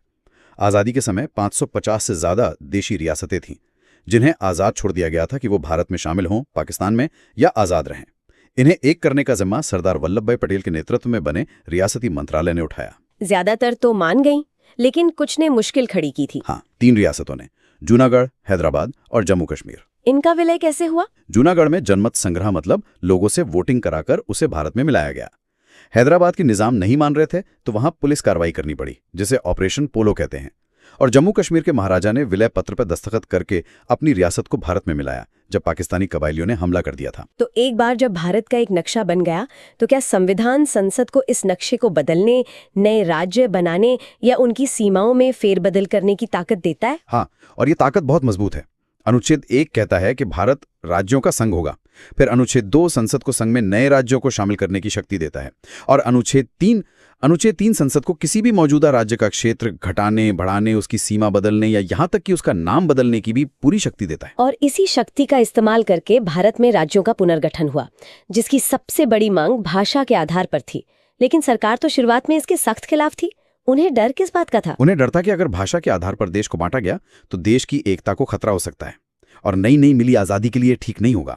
इसी की जांच के लिए पहले एस.के. धर की अध्यक्षता में एक आयोग बना, जिसने भाषाई आधार को खारिज कर दिया और प्रशासनिक सुविधा को आधार बनाने को कहा। नहीं, फिर कांग्रेस ने अपनी एक समिति बनाई, जवाहरलाल नेहरू, वल्लभ भाई पटेल और पट्टाभी सीतारमैया की जेवीपी समिति। जी, जिसे जेवीपी समिति कहते हैं। इस हाई प्रोफाइल समिति ने भी भाषा के आधार पर राज्यों के पुनर्गठन की मांग को खारिज कर दिया। लगा कि अब ये मामला ठंडे बस्ते में चला गया है। फिर इन रिपोर्टों के बावजूद भाषा के आधार पर पहला राज्य बना कैसे? कोई तो चिंगारी लगी होगी जिसने आग लगा दी। वो चिंगारी एक व्यक्ति का बलिदान थी। जेवीपी समिति की रिपोर्ट के बाद मद्रास राज्य के तेलुगु भाषी लोगों ने पुट्टी श्रीरामुलु के नेतृत्व में आंदोलन तेज कर दिया। उन्होंने आमरण अनशन शुरू किया। 56 दिन का आमरण अनशन, ये तो कल्पना करना भी मुश्किल है। हाँ, 56 दिन के अनशन के बाद 15 दिसंबर 1952 को उनकी मृत्यु हो गई। उनकी मृत्यु की खबर फैलते ही पूरे आंध्र क्षेत्र में हिंसक प्रदर्शन भड़क उठे। हालात इतने बेकाबू हो गए कि प्रधानमंत्री नेहरू को मजबूरन तेलुगु भाषियों के लिए एक अलग राज्य आंध्र प्रदेश के गठन की घोषणा करनी पड़ी। तो मतलब 1 अक्टूबर 1953 को आंध्र प्रदेश भाषा के आधार पर बनने वाला भारत का पहला राज्य बना। जी, उस समय इसकी राजधानी कुरनूल थी। मतलब एक व्यक्ति के बलिदान ने सरकार को अपनी पूरी नीति बदलने पर मजबूर कर दिया और देश का नक्शा बदलना शुरू हो गया। जी, ये तो लोकतंत्र में जनता की ताकत का एक जबरदस्त उदाहरण है। इसके बाद सरकार समझ गई कि इस मुद्दे को अब टाला नहीं जा सकता। जी, तब फजल अली की अध्यक्षता में एक राज्य पुनर्गठन आयोग बनाया गया। जी। इस आयोग की रिपोर्ट के आधार पर 1956 में राज्य पुनर्गठन अधिनियम पास हुआ, जिसने भारत को 14 राज्यों और 6 केंद्र शासित प्रदेशों में बांट दिया। जी। इसने मोटे तौर पर भाषा को राज्यों के गठन का आधार मान लिया। उस समय भारत में कुछ फ्रांसीसी और पुर्तगाली बस्तियां भी थीं। उनका विलय कैसे हुआ? 1954 में फ्रांस ने अपनी बस्तियां पौंडीचेरी, येनाम, चंद्रनगर, करिकाल, शांति से भारत को सौंप दी, जिन्हें मिलाकर पौंडीचेरी केंद्र शासित प्रदेश बना। जी। लेकिन पुर्तगाल गोवा, दमन और दीव को छोड़ने को तैयार नहीं था। तो वहां क्या हुआ? आखिरकार दिसंबर 1961 में सैन्य कार्यवाही करके इन इलाकों को आजाद कराया गया और संविधान में संशोधन करके भारत का अंग बना लिया गया। और राज्यों के बनने का ये सिलसिला 1956 के बाद भी जारी रहा। जैसे बम्बई राज्य का विभाजन हुआ। जी। 1 मई 1960 को मराठी और गुजराती भाषियों के बीच संघर्ष के कारण बम्बई राज्य को 2 हिस्सों में बांटा गया, महाराष्ट्र और गुजरात। फिर 1 दिसंबर 1963 को नागा आंदोलन के बाद नागालैंड को अलग राज्य का दर्जा मिला। और पंजाब? 1 नवंबर 1966 को पंजाब का एक और बड़ा विभाजन हुआ।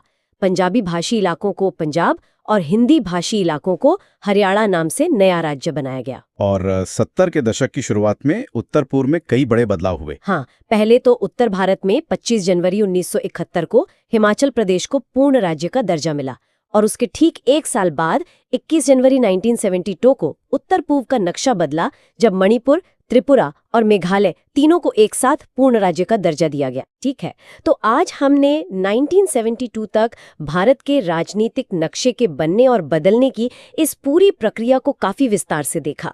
ये सिर्फ लकीरें खींचना नहीं था, बल्कि इसके पीछे लोगों की आकांक्षाएं, आंदोलन और बलिदान की कहानियां थीं। बिल्कुल, हमने समझा कि कैसे भाषाई, सांस्कृतिक और प्रशासनिक जरूरतों के आधार पर भारत का नक्शा लगातार विकसित होता रहा और संविधान ने इसके लिए जरूरी ढांचा और लचीलापन दोनों मुहैया कराए। तो 1972 तक तो हम पहुंच गए हैं, लेकिन कहानी अभी खत्म नहीं हुई है। इसके बाद भी सिक्किम का विलय हुआ, मिजोरम और गोवा जैसे राज्य बने। अगली बार हम इसी क्रम को आगे बढ़ाएंगे और जानेंगे कि भारत का मौजूदा नक्शा अपनी अंतिम शक्ल में कैसे आया। साथ ही हम क्षेत्रीय परिषदों की संरचना और उनके कार्यों पर भी नजर डालेंगे। तो इस तरह 12वें संविधान संशोधन 1962 के जरिए गोवा, दमन और दीव को भारत का एक अभिन्न अंग बना दिया गया। जी, पहले एक संघ राज्य क्षेत्र के तौर पर। हाँ, अब अगर हम 1960 के बाद बने दूसरे नए राज्यों की बात करें तो सबसे पहले शायद बंबई का जिक्र आता है। बिल्कुल, 1 मई 1960 को मतलब एक बहुत बड़ा पुनर्गठन हुआ। उस समय जो बॉम्बे राज्य था, वहां मराठी और गुजराती भाषियों के बीच काफी कह सकते हैं कि तनाव था। हाँ, अपनी अपनी भाषा के आधार पर अलग राज्य की मांग को लेकर, है ना? जी, और इसी संघर्ष के कारण बॉम्बे राज्य को बांटा गया और उससे बने 2 नए राज्य, महाराष्ट्र और गुजरात। ठीक है, और गोवा की बात पर वापस आएं तो भारत सरकार ने उस पर अधिकार कैसे किया? मतलब वो तो पुर्तगालियों के अधीन था। हाँ, तो हुआ ये कि भारत सरकार ने 18 दिसंबर 1961 को गोवा, दमन और दीव की मुक्ति के लिए पुर्तगालियों के विरुद्ध सैनिक कार्रवाई की। अच्छा, मतलब मिलिट्री एक्शन लेना पड़ा। जी, और उसके बाद उन पर पूरी तरह से अधिकार कर लिया गया। और इसी दौर में पूर्वोत्तर में भी काफी कुछ चल रहा था। नागालैंड की बात करते हैं। हाँ, नागा आंदोलन एक बहुत बहुत पुराना और मजबूत आंदोलन था। वो अपनो अलग पहचान चाहते थे, तो इसी के चलते असम को विभाजित करना पड़ा और नागालैंड एक अलग राज्य बना। जी, 1 दिसंबर 1963 को नागालैंड को एक अलग राज्य का दर्जा दिया गया। फिर अगर उत्तर भारत की तरफ देखें तो पंजाब में भी एक बड़ा भाषाई आंदोलन चल रहा था। बिल्कुल, पंजाबी सूबा आंदोलन, और उसी के परिणाम स्वरूप 1 नवंबर 1966 को पंजाब का फिर से विभाजन हुआ। तो इसमें से कौन कौन से राज्य बने? एक तो पंजाबी भाषी लोगों के लिए पंजाब बना, और जो हिंदी भाषी इलाके थे उनसे हरियाणा बना दिया गया। एकदम सही। तो इस तरह 2 राज्य बना दिए गए। ये तो 60 के दशक की बात हो गई। 70 के दशक में भी ये प्रक्रिया जारी रही। हाँ बिल्कुल, 21 जनवरी 1972 को एक साथ 3 राज्यों को पूर्ण राज्य का दर्जा मिला। 3 राज्य? कौन कौन से? मणिपुर, त्रिपुरा और मेघालय। अच्छा, ये तीनों पहले केंद्र शासित प्रदेश थे? मणिपुर और त्रिपुरा थे, और मेघालय को असम से अलग करके बनाया गया था। और सिक्किम का भारत में विलय भी तो इसी दशक में हुआ था। वो कहानी भी बहुत दिलचस्प है। जी, 26 अप्रैल 1975 को सिक्किम भारत का 22वां राज्य बना। वो एक कह सकते हैं कि पूरी तरह से एक लोकतांत्रिक विलय था। ठीक है, फिर 80 के दशक में भी कुछ नए राज्य बने। हाँ, 80 के दशक के आखिर में 20 फरवरी 1987 को मिजोरम और अरुणाचल प्रदेश, इन दोनों को पूर्ण राज्य का दर्जा दिया गया। ये भी पूर्वोत्तर के ही राज्य हैं। जी, और इसके ठीक बाद 30 मई 1987 को गोवा को भी आखिरकार राज्य का दर्जा मिल ही गया। अच्छा, तो गोवा 25वां राज्य बना, मतलब आजादी के इतने साल बाद। हाँ, उसे राज्य बनने में काफी समय लगा। और फिर आया साल 2000, जब एक साथ 3 बड़े राज्य बने। हाँ, ये एक बहुत बड़ा साल था राज्यों के पुनर्गठन के लिहाज से। 1 नवंबर 2000 को बना छत्तीसगढ़, भारत का 26वां राज्य। जी। फिर 9 नवंबर 2000 को उत्तराखंड, जो 27वां राज्य था, और उसके कुछ ही दिन बाद 15 नवंबर 2000 को झारखंड 28वां राज्य बना। तो इस तरह आज भारत में 28 राज्य और 8 केंद्र शासित प्रदेश हैं। बिल्कुल, और ये सभी संविधान की पहली अनुसूची में शामिल हैं। बिल्कुल। अब इतने सारे राज्य बन गए तो इनके बीच एक और महत्वपूर्ण विषय जुड़ता है, वो है क्षेत्रीय परिषदें, जोनल काउंसिल्स। हाँ, ये बहुत ही जरूरी विषय है। देखिए, जब इतने राज्य होंगे तो उनके बीच आपसी सहयोग और समन्वय के लिए कोई मंच तो चाहिए। बिल्कुल। इसी सोच के साथ भारत में 5 क्षेत्रीय परिषदों की स्थापना की गई, और इनका गठन राष्ट्रपति के द्वारा किया जाता है। और इनका अध्यक्ष कौन होता है? देश के केंद्रीय गृह मंत्री या फिर राष्ट्रपति किसी और केंद्रीय मंत्री को मनोनीत कर सकते हैं। वो इन परिषदों के अध्यक्ष होते हैं। और उपाध्यक्ष? जो सदस्य राज्य हैं, उनके मुख्यमंत्री, वो बारी बारी से, मतलब हर साल बदलते रहते हैं, उपाध्यक्ष बनते हैं। यहाँ एक सवाल उठता है, क्या ये परिषदें संवैधानिक निकाय हैं? मतलब क्या इनका जिक्र संविधान में है? नहीं, और ये समझना बहुत जरूरी है। ये संवैधानिक नहीं बल्कि सांविधिक निकाय हैं। Statutory bodies. अच्छा, मतलब इन्हें संसद ने एक कानून बनाकर बनाया है। बिल्कुल सही। इनका गठन संसद के एक अधिनियम, राज्य पुनर्गठन अधिनियम 1956 के तहत किया गया है। तो चलिए अब इन 5 परिषदों पर एक एक करके बात करते हैं। सबसे पहले उत्तरी क्षेत्रीय परिषद। जी, उत्तरी क्षेत्रीय परिषद में पंजाब, हरियाणा, राजस्थान, जम्मू कश्मीर, हिमाचल प्रदेश ये राज्य आते हैं। और केंद्र शासित प्रदेश भी हैं इसमें। हाँ, चंडीगढ़ और दिल्ली ये दोनों संघ राज्य क्षेत्र भी इसी में शामिल हैं। ठीक है, अब मध्य क्षेत्रीय परिषद की बात करें। मध्य क्षेत्रीय परिषद में, जैसा नाम से ही साफ है, मध्य भारत के राज्य हैं उत्तर प्रदेश, मध्य प्रदेश, उत्तराखंड और छत्तीसगढ़। ये दिलचस्प है कि उत्तराखंड और छत्तीसगढ़, जो कभी यूपी और एमपी का हिस्सा थे, जी अब उसी परिषद में अपने मूल राज्यों के साथ बैठते हैं। जी, इससे बंटवारे से जुड़े कई पुराने मुद्दों को सुलझाने में भी मदद मिलती है। सही। अब पूर्वी क्षेत्रीय परिषद। पूर्वी क्षेत्रीय परिषद में बिहार, पश्चिम बंगाल, उड़ीसा, झारखंड, असम, सिक्किम, मणिपुर, त्रिपुरा, मेघालय, नागालैंड, अरुणाचल प्रदेश और मिजोरम शामिल हैं। ये काफी बड़ी परिषद है। मतलब इसमें तो पूरा पूर्वी और पूर्वोत्तर भारत आ गया। हाँ, इसमें ये सभी राज्य शामिल हैं। ठीक है, चौथी है पश्चिमी क्षेत्रीय परिषद। जी, इसके सदस्य हैं गुजरात, महाराष्ट्र और गोवा राज्य, और साथ में दमन दीव और दादर तथा नागर हवेली जो संघ राज्य क्षेत्र हैं। ये तो भारत का एक तरह से इंडस्ट्रियल हब हो गया। बिल्कुल, ये भारत का आर्थिक पावर हाउस है। और आखिर में दक्षिणी क्षेत्रीय परिषद। हाँ, इसमें दक्षिण के राज्य आते हैं आंध्र प्रदेश, केरल, कर्नाटक, तमिलनाडु और साथ में पुदुचेरी संघ राज्य क्षेत्र। तो ये थी भारत की 5 क्षेत्रीय परिषदें और उनका गठन। अगली कक्षा में फिर हम भारतीय संविधान के प्रमुख भागों पर चर्चा शुरू करेंगे। हाँ बिल्कुल, लेकिन जाने से पहले इस पर विचार करना जरूरी है, इन क्षेत्रीय परिषदों का गठन राज्यों के बीच सहयोग और समन्वय को बढ़ावा देने के लिए किया गया था। आज के बदलते राजनीतिक परिदृश्य में क्या ये परिषदें अपने उद्देश्यों को पूरा करने में सफल रही हैं या वे केवल सलाहकार बैठकें बनकर रह गई हैं, इसके बारे में सोचिएगा। तो चलिए आज हम संविधान के भाग 2 पर अपनी चर्चा शुरू करते हैं, जो है नागरिकता। बिल्कुल, इसका वर्णन हमें अनुच्छेद 5 से लेकर अनुच्छेद 11 तक में मिलता है। और सबसे पहली और मुझे लगता है सबसे महत्वपूर्ण बात जो हमें याद रखनी है वो ये है कि भारत में एकल नागरिकता का प्रावधान है। हाँ, सिंगल सिटीजनशिप। इसका मतलब आप सिर्फ भारत के नागरिक हैं, किसी एक राज्य के नहीं। जैसे अमेरिका में होता है कि आपके पास एक फेडरल और एक स्टेट दोनों नागरिकता होती है, वैसा यहाँ नहीं है। बिल्कुल नहीं, यहाँ आपकी पहचान सिर्फ भारतीय है। ठीक है, तो अब सवाल ये उठता है कि भारत की नागरिकता मिलती कैसे है। इसके लिए एक पूरा कानून है, भारतीय नागरिकता अधिनियम 1955। अच्छा। और इस अधिनियम के हिसाब से किसी भी व्यक्ति को भारतीय नागरिकता कुछ आधारों पर मिल सकती है।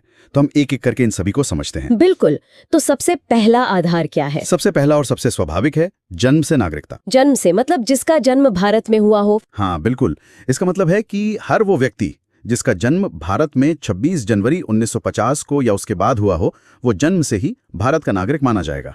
पर इसमें एक अपवाद भी तो है ना? हाँ, एक छोटा सा अपवाद है। भारत में जन्मे विदेशी राजनयिकों मतलब डिप्लोमैट्स के बच्चे अच्छा और शत्रुओं के बच्चे वो इस प्रावधान के अंतर्गत नहीं आते हैं। ठीक है, ये तो हुई उनकी बात जिनका जन्म भारत में हुआ, लेकिन उन लोगों का क्या जिनका जन्म भारत के बाहर किसी दूसरे देश में हुआ हो? बहुत अच्छा सवाल है, और यहीं पर नागरिकता का दूसरा आधार सामने आता है, वंश परंपरा द्वारा नागरिकता। वंश परंपरा? हाँ, नियम यह है कि अगर किसी व्यक्ति का जन्म 26 जनवरी 1950 के बाद भारत के बाहर हुआ हो और उसके जन्म के समय उसके माता पिता में से कोई एक भारत का नागरिक हो, तो वो व्यक्ति भी भारत का नागरिक माना जाएगा। एक मिनट, यहाँ एक बहुत जरूरी बात है। पहले तो जहाँ तक मुझे याद है नागरिकता का आधार सिर्फ पिता की नागरिकता होती थी। बिल्कुल सही पकड़ा आपने, पहले यही नियम था, लेकिन नागरिकता संशोधन अधिनियम 1992 के द्वारा ये प्रावधान बदला गया। अच्छा, तो 1992 में बदलाव आया। हाँ, और ये तय किया गया कि माता की नागरिकता के आधार पर भी विदेश में जन्मे व्यक्ति को नागरिकता दी जा सकती है। ये तो बहुत ही महत्वपूर्ण बदलाव था। बिल्कुल। चलिए अब तीसरे आधार पर आते हैं, वो है देशीकरण द्वारा नागरिकता। देशीकरण या नेचुरलाइजेशन। हाँ, ये एक और तरीका है। कोई भी विदेशी व्यक्ति जो कुछ शर्तों को पूरा करता है, वो भारत सरकार से देशीकरण का प्रमाण पत्र प्राप्त करके भारत की नागरिकता हासिल कर सकता है। ठीक है, और चौथा तरीका? चौथा तरीका है पंजीकरण द्वारा नागरिकता यानी रजिस्ट्रेशन से। इसमें कौन कौन से लोग आते हैं? इसमें कुछ विशेष वर्ग हैं, जैसे पहला तो ये कि वे व्यक्ति जो पंजीकरण के लिए प्रार्थना पत्र देने की तारीख से कम 6 महीने पहले से भारत में रह रहे हों। सिर्फ 6 महीने? हाँ, उस समय यही था। दूसरा, वे भारतीय जो अविभाज्य भारत से बाहर किसी दूसरे देश में निवास कर रहे हों। तीसरा, वे स्त्रियां जिन्होंने किसी भारतीय से विवाह कर लिया है या भविष्य में विवाह करने वाली हैं। अच्छा, चौथा है भारतीय नागरिकों के नाबालिग बच्चे। ठीक है। और पांचवा, राष्ट्रमंडलीय देशों के वे नागरिक जो भारत में रहते हैं या भारत सरकार की नौकरी कर रहे हों। तो ये सभी लोग आवेदन देकर नागरिकता प्राप्त कर सकते हैं। जी हाँ। और अब आते हैं पांचवें और सबसे सीधे तरीके पर। वो कौन सा है? भूमि विस्तार द्वारा। हाँ, ये तो नाम से ही साफ है। बिल्कुल।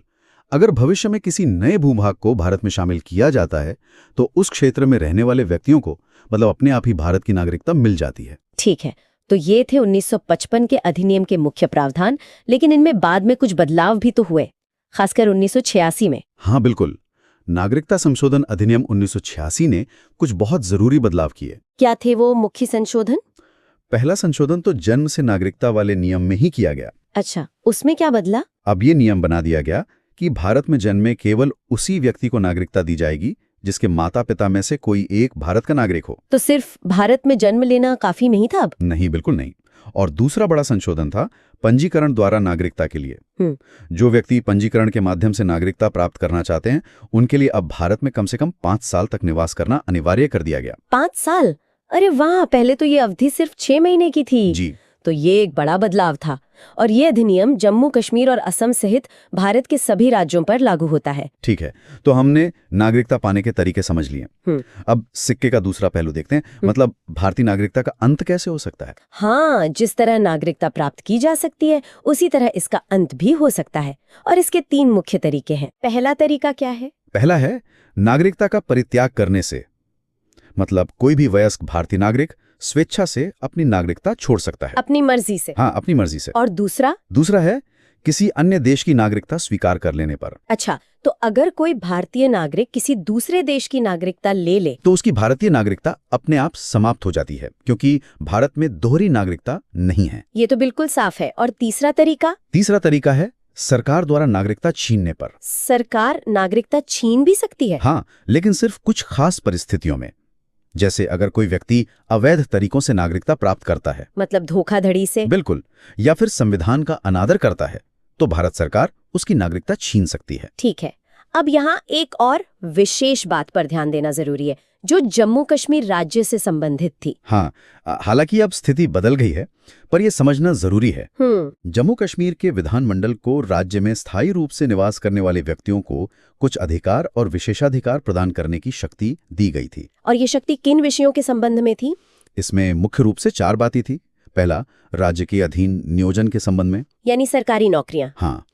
दूसरा, राज्य में अचल संपत्ति के अर्जन के संबंध में, मतलब जमीन जायदाद खरीदना। ठीक है। तीसरा, राज्य में स्थायी रूप से बस जाने के संबंध में। और चौथा, छात्रवृत्तियां या इसी प्रकार की दूसरी सहायता जो राज्य सरकार प्रदान करती है। तो ये सारे अधिकार सिर्फ वहाँ के स्थायी निवासियों के लिए ही थे? जी हाँ, बिल्कुल। ठीक है, तो आज हमने नागरिकता से संबंधित लगभग सभी महत्वपूर्ण प्रावधानों को समझ लिया है। हाँ, नागरिकता कैसे मिलती है, कैसे खत्म हो सकती है और उसमें समय के साथ क्या बदलाव आए हैं, ये सब हमने कवर किया। बहुत बढ़िया। तो हमारी आज की ये चर्चा यहीं समाप्त होती है। अगली कक्षा में हम एक बहुत ही महत्वपूर्ण विषय पर बात शुरू करेंगे। कौन सा विषय?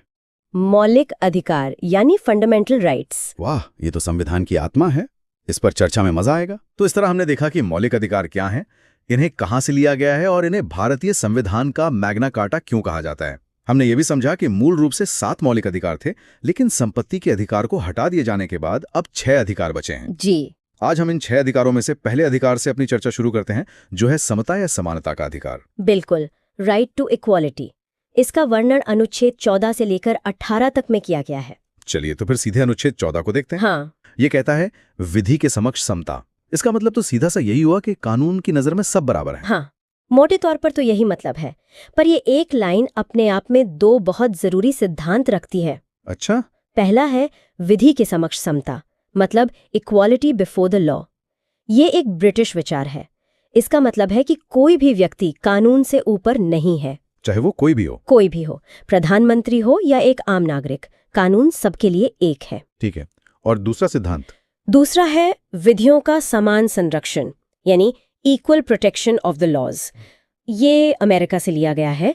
ये एक सकारात्मक विचार है। सकारात्मक कैसे? इसका मतलब है कि जो लोग एक जैसी परिस्थितियों में हैं, उन पर एक जैसा कानून लागू होगा। राज्य किसी के साथ मनमाने ढंग से भेदभाव नहीं कर सकता। समझ गया। तो एक तरफ कोई कानून से ऊपर नहीं है जी और दूसरी तरफ कानून सबके साथ एक जैसा बर्ताव करेगा। बिल्कुल। इसके बाद आता है अनुच्छेद 15। ये कहता है कि धर्म, नस्ल, जाति, लिंग या जन्म स्थान के आधार पर कोई भेदभाव नहीं होगा। जी, राज्य इनमें से किसी भी आधार पर अपने किसी भी नागरिक के साथ कोई भेदभाव नहीं कर सकता। अब देखते हैं अनुच्छेद 16। ये लोक नियोजन के विषय में अफसर की समता की बात करता है। हाँ, मतलब सरकारी नौकरियों में सबको बराबर मौका मिलेगा। लेकिन इसका एक अपवाद भी है ना? जी बिल्कुल है। अनुसूचित जाति, अनुसूचित जनजाति और पिछड़ा वर्ग के लिए जो आरक्षण का प्रावधान है वो इसी के अंतर्गत आता है। ठीक है।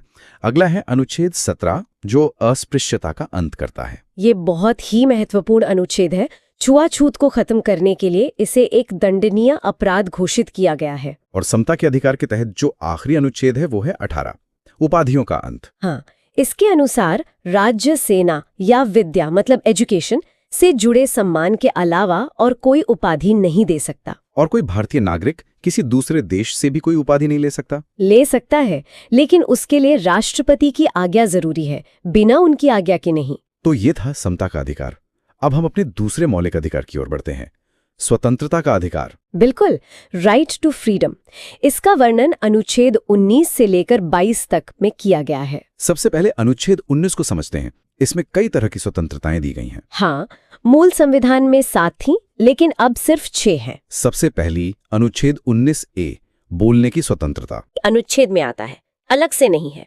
अच्छा, फिर 19B के तहत हम शांति से बिना हथियारों के इकट्ठा हो सकते हैं, सभा कर सकते हैं। जी। और 19C हमें संघ बनाने की स्वतंत्रता देता है, कोई भी एसोसिएशन या यूनियन बनाने की। अनुच्छेद 19D के अनुसार हम देश के किसी भी हिस्से में आ जा सकते हैं, आवागमन की पूरी स्वतंत्रता।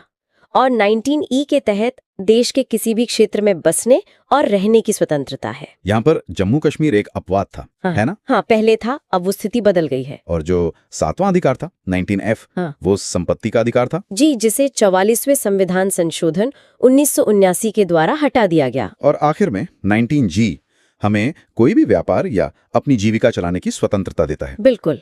अब आते हैं अनुच्छेद 20 पर। ये अपराधों के लिए दोष सिद्धि के संबंध में संरक्षण देता है। हाँ, ये बहुत जरूरी है।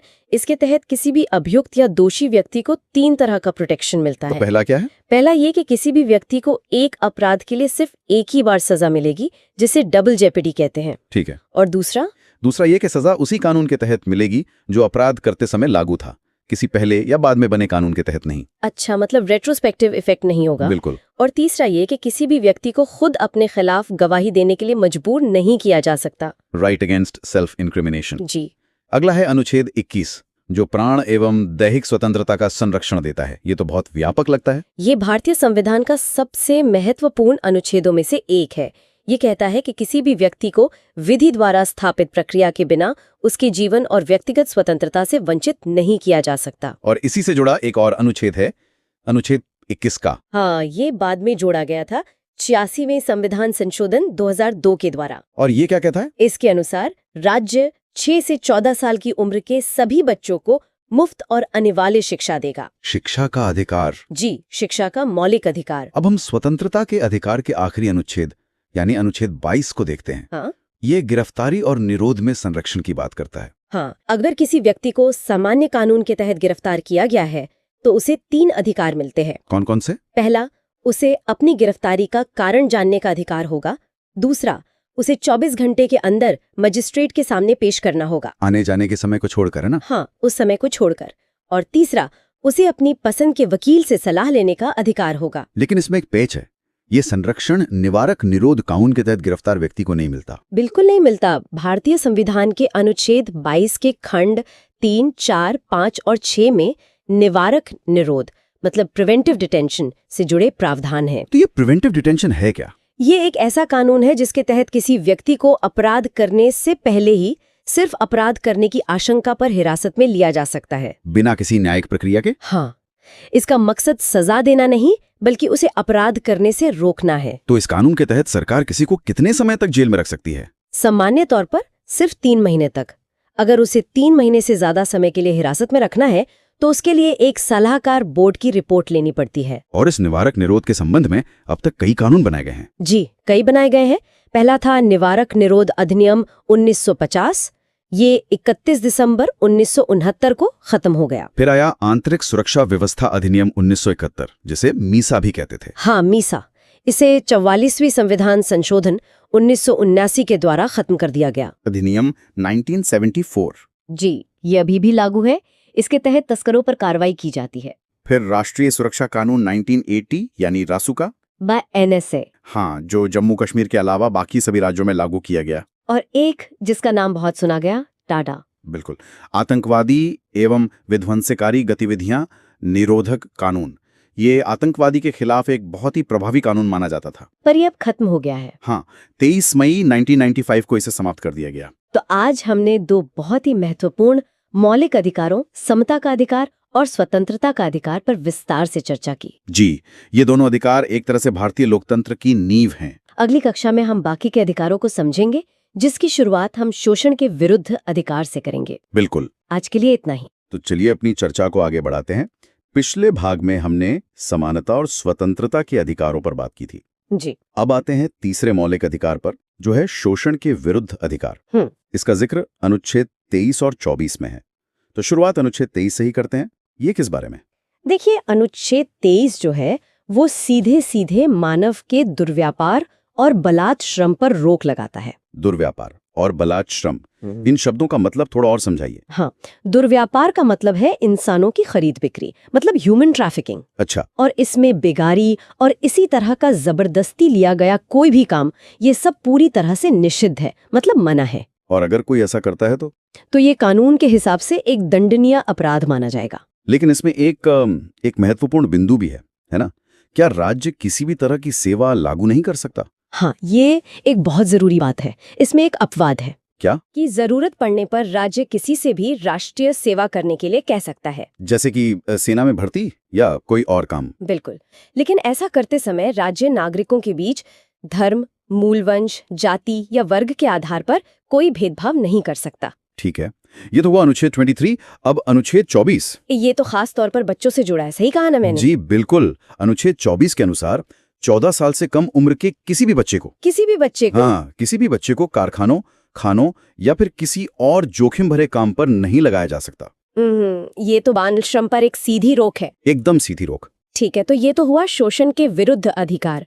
अब चौथे मौलिक अधिकार पर आते हैं, धार्मिक स्वतंत्रता का अधिकार। जी, जो अनुच्छेद 25 से 28 तक है। हाँ, तो अनुच्छेद 25 क्या कहता है? अनुच्छेद 25 किसी भी व्यक्ति को किसी भी धर्म को मानने, उसका आचरण करने और उसका प्रचार करने की पूरी स्वतंत्रता देता है। मतलब कोई भी व्यक्ति अपनी मर्जी से कोई भी धर्म अपना सकता है। हाँ, अपना सकता है और उसका प्रचार प्रसार भी कर सकता है। और ये जो धार्मिक कार्य होते हैं, उनके प्रबंधन के बारे में क्या प्रावधान है? उसके लिए अनुच्छेद 26 है। यह धार्मिक कार्यों के प्रबंध की स्वतंत्रता देता है। अच्छा।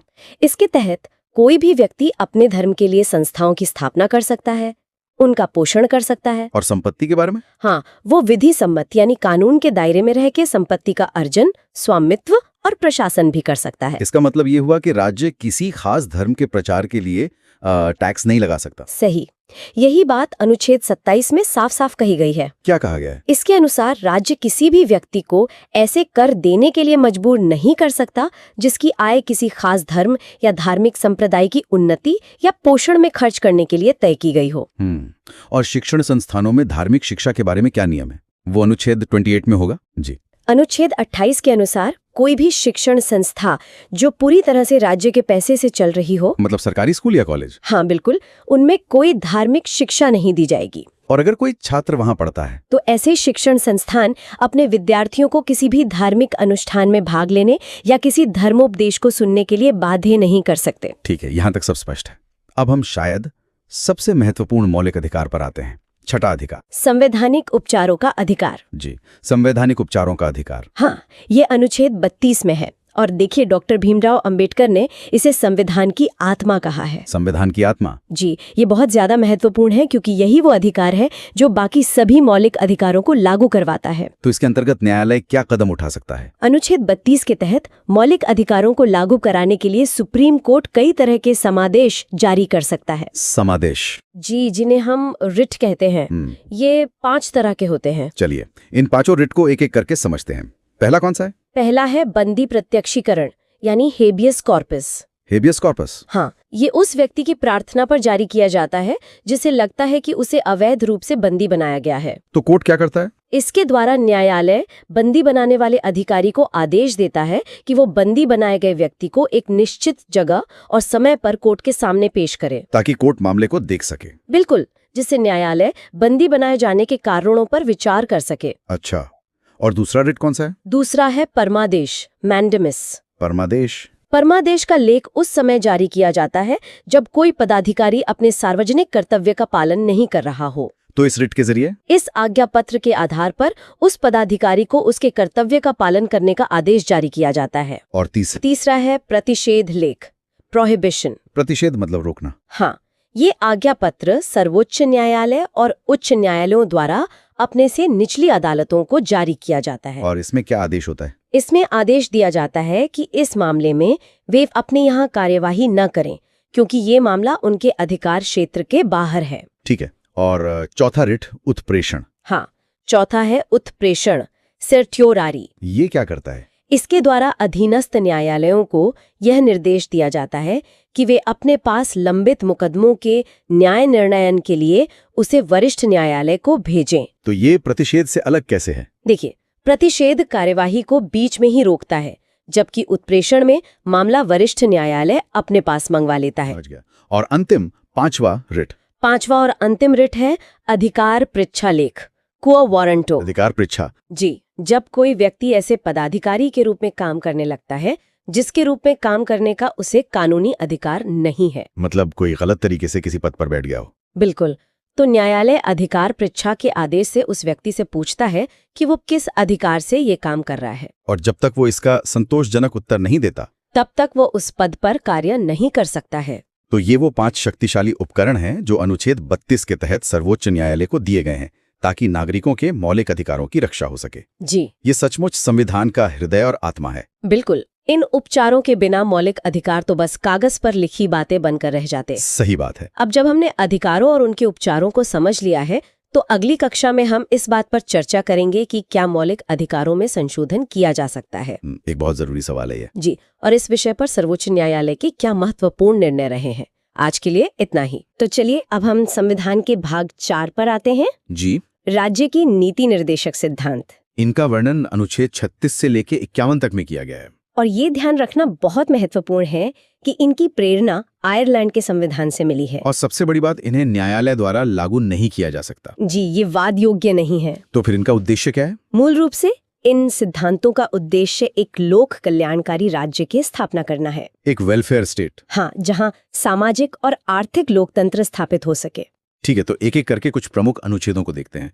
शुरुआत कहाँ से करें? अनुच्छेद 38 से करते हैं। इसमें राज्य द्वारा लोक कल्याण की अभिवृद्धि के लिए एक सामाजिक व्यवस्था बनाने की बात कही गई है। किस तरह की सामाजिक व्यवस्था? ऐसी व्यवस्था जिससे नागरिकों को सामाजिक, आर्थिक और राजनीतिक न्याय मिल सके। मतलब ये सीधे सीधे हमारी प्रस्तावना के आदर्शों को लागू करने की बात करता है। बिल्कुल। और फिर आता है अनुच्छेद 39, जो बहुत महत्वपूर्ण है। इसमें तो कई हिस्से हैं। 39 क की बात करें तो अनुच्छेद 39 का ये समान न्याय और निशुल्क विधिक सहायता सुनिश्चित करने का निर्देश देता है, ताकि सभी के लिए समान अवसर पर न्याय उपलब्ध हो सके, चाहे कोई गरीब हो या अमीर। जी।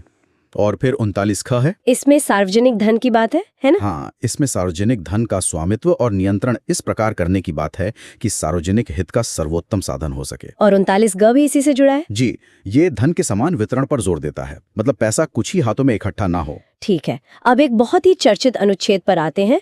अनुच्छेद 40, ग्राम पंचायतों का संगठन। ये तो गांधी जी का सपना था। बिल्कुल। और फिर अनुच्छेद 41, जो कुछ विशेष दशाओं में काम, शिक्षा और लोक सहायता पाने का अधिकार देता है, जैसे कि बुढ़ापे में या बेरोजगारी में। जी। और अनुच्छेद 42, ये काम करने की जगहों से जुड़ा है, काम की न्याय संगत और मानवोचित दशाओं की बात करता है। और इसी में प्रसूति सहायता यानी मैटरनिटी बेनिफिट का भी उपबंध है। अच्छा, और मजदूरी के बारे में? वो अनुच्छेद 43 में है।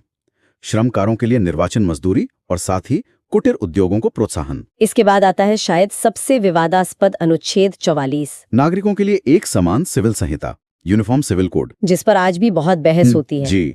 आगे बढ़ते हैं। अनुच्छेद 46, ये अनुसूचित जातियों, अनुसूचित जनजातियों और अन्य दुर्बल वर्गों के शिक्षा और अर्थ संबंधी हितों की अभिवृद्धि की बात करता है। एक तरह से सकारात्मक कार्रवाई का आधार कह सकते हैं।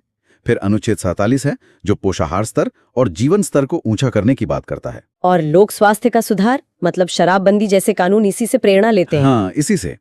फिर अनुच्छेद 48 है कृषि और पशुपालन का संगठन। और 48 का बाद में जोड़ा गया था, है ना? जी, पर्यावरण का संरक्षण तथा संवर्धन और वन एवं वन्य जीवों की रक्षा, ये बहुत महत्वपूर्ण है। और हमारी ऐतिहासिक धरोहरों के लिए उसके लिए है अनुच्छेद 49 राष्ट्रीय महत्व के स्मारकों, स्थानों और वस्तुओं का संरक्षण। ठीक है। और लोकतंत्र के लिए एक बहुत जरूरी सिद्धांत भी है। आप अनुच्छेद 50 की बात कर रही हैं। जी, कार्यपालिका और न्यायपालिका का पृथक्करण। Separation of powers. जी। ताकि न्यायपालिका स्वतंत्र रूप से काम कर सके। और आखिरी में अनुच्छेद 51। ये हमारी विदेश नीति का आधार है, अंतर्राष्ट्रीय शांति और सुरक्षा की अभिवृद्धि। तो ये तो मुख्य निर्देशक सिद्धांत हो गए। हाँ, इनके अलावा भी कुछ हैं, जैसे अनुच्छेद 350 का जो कहता है कि प्राथमिक स्तर पर मातृभाषा में शिक्षा देनी चाहिए। और 351 वो हिंदी को प्रोत्साहन देने की बात करता है। ठीक है।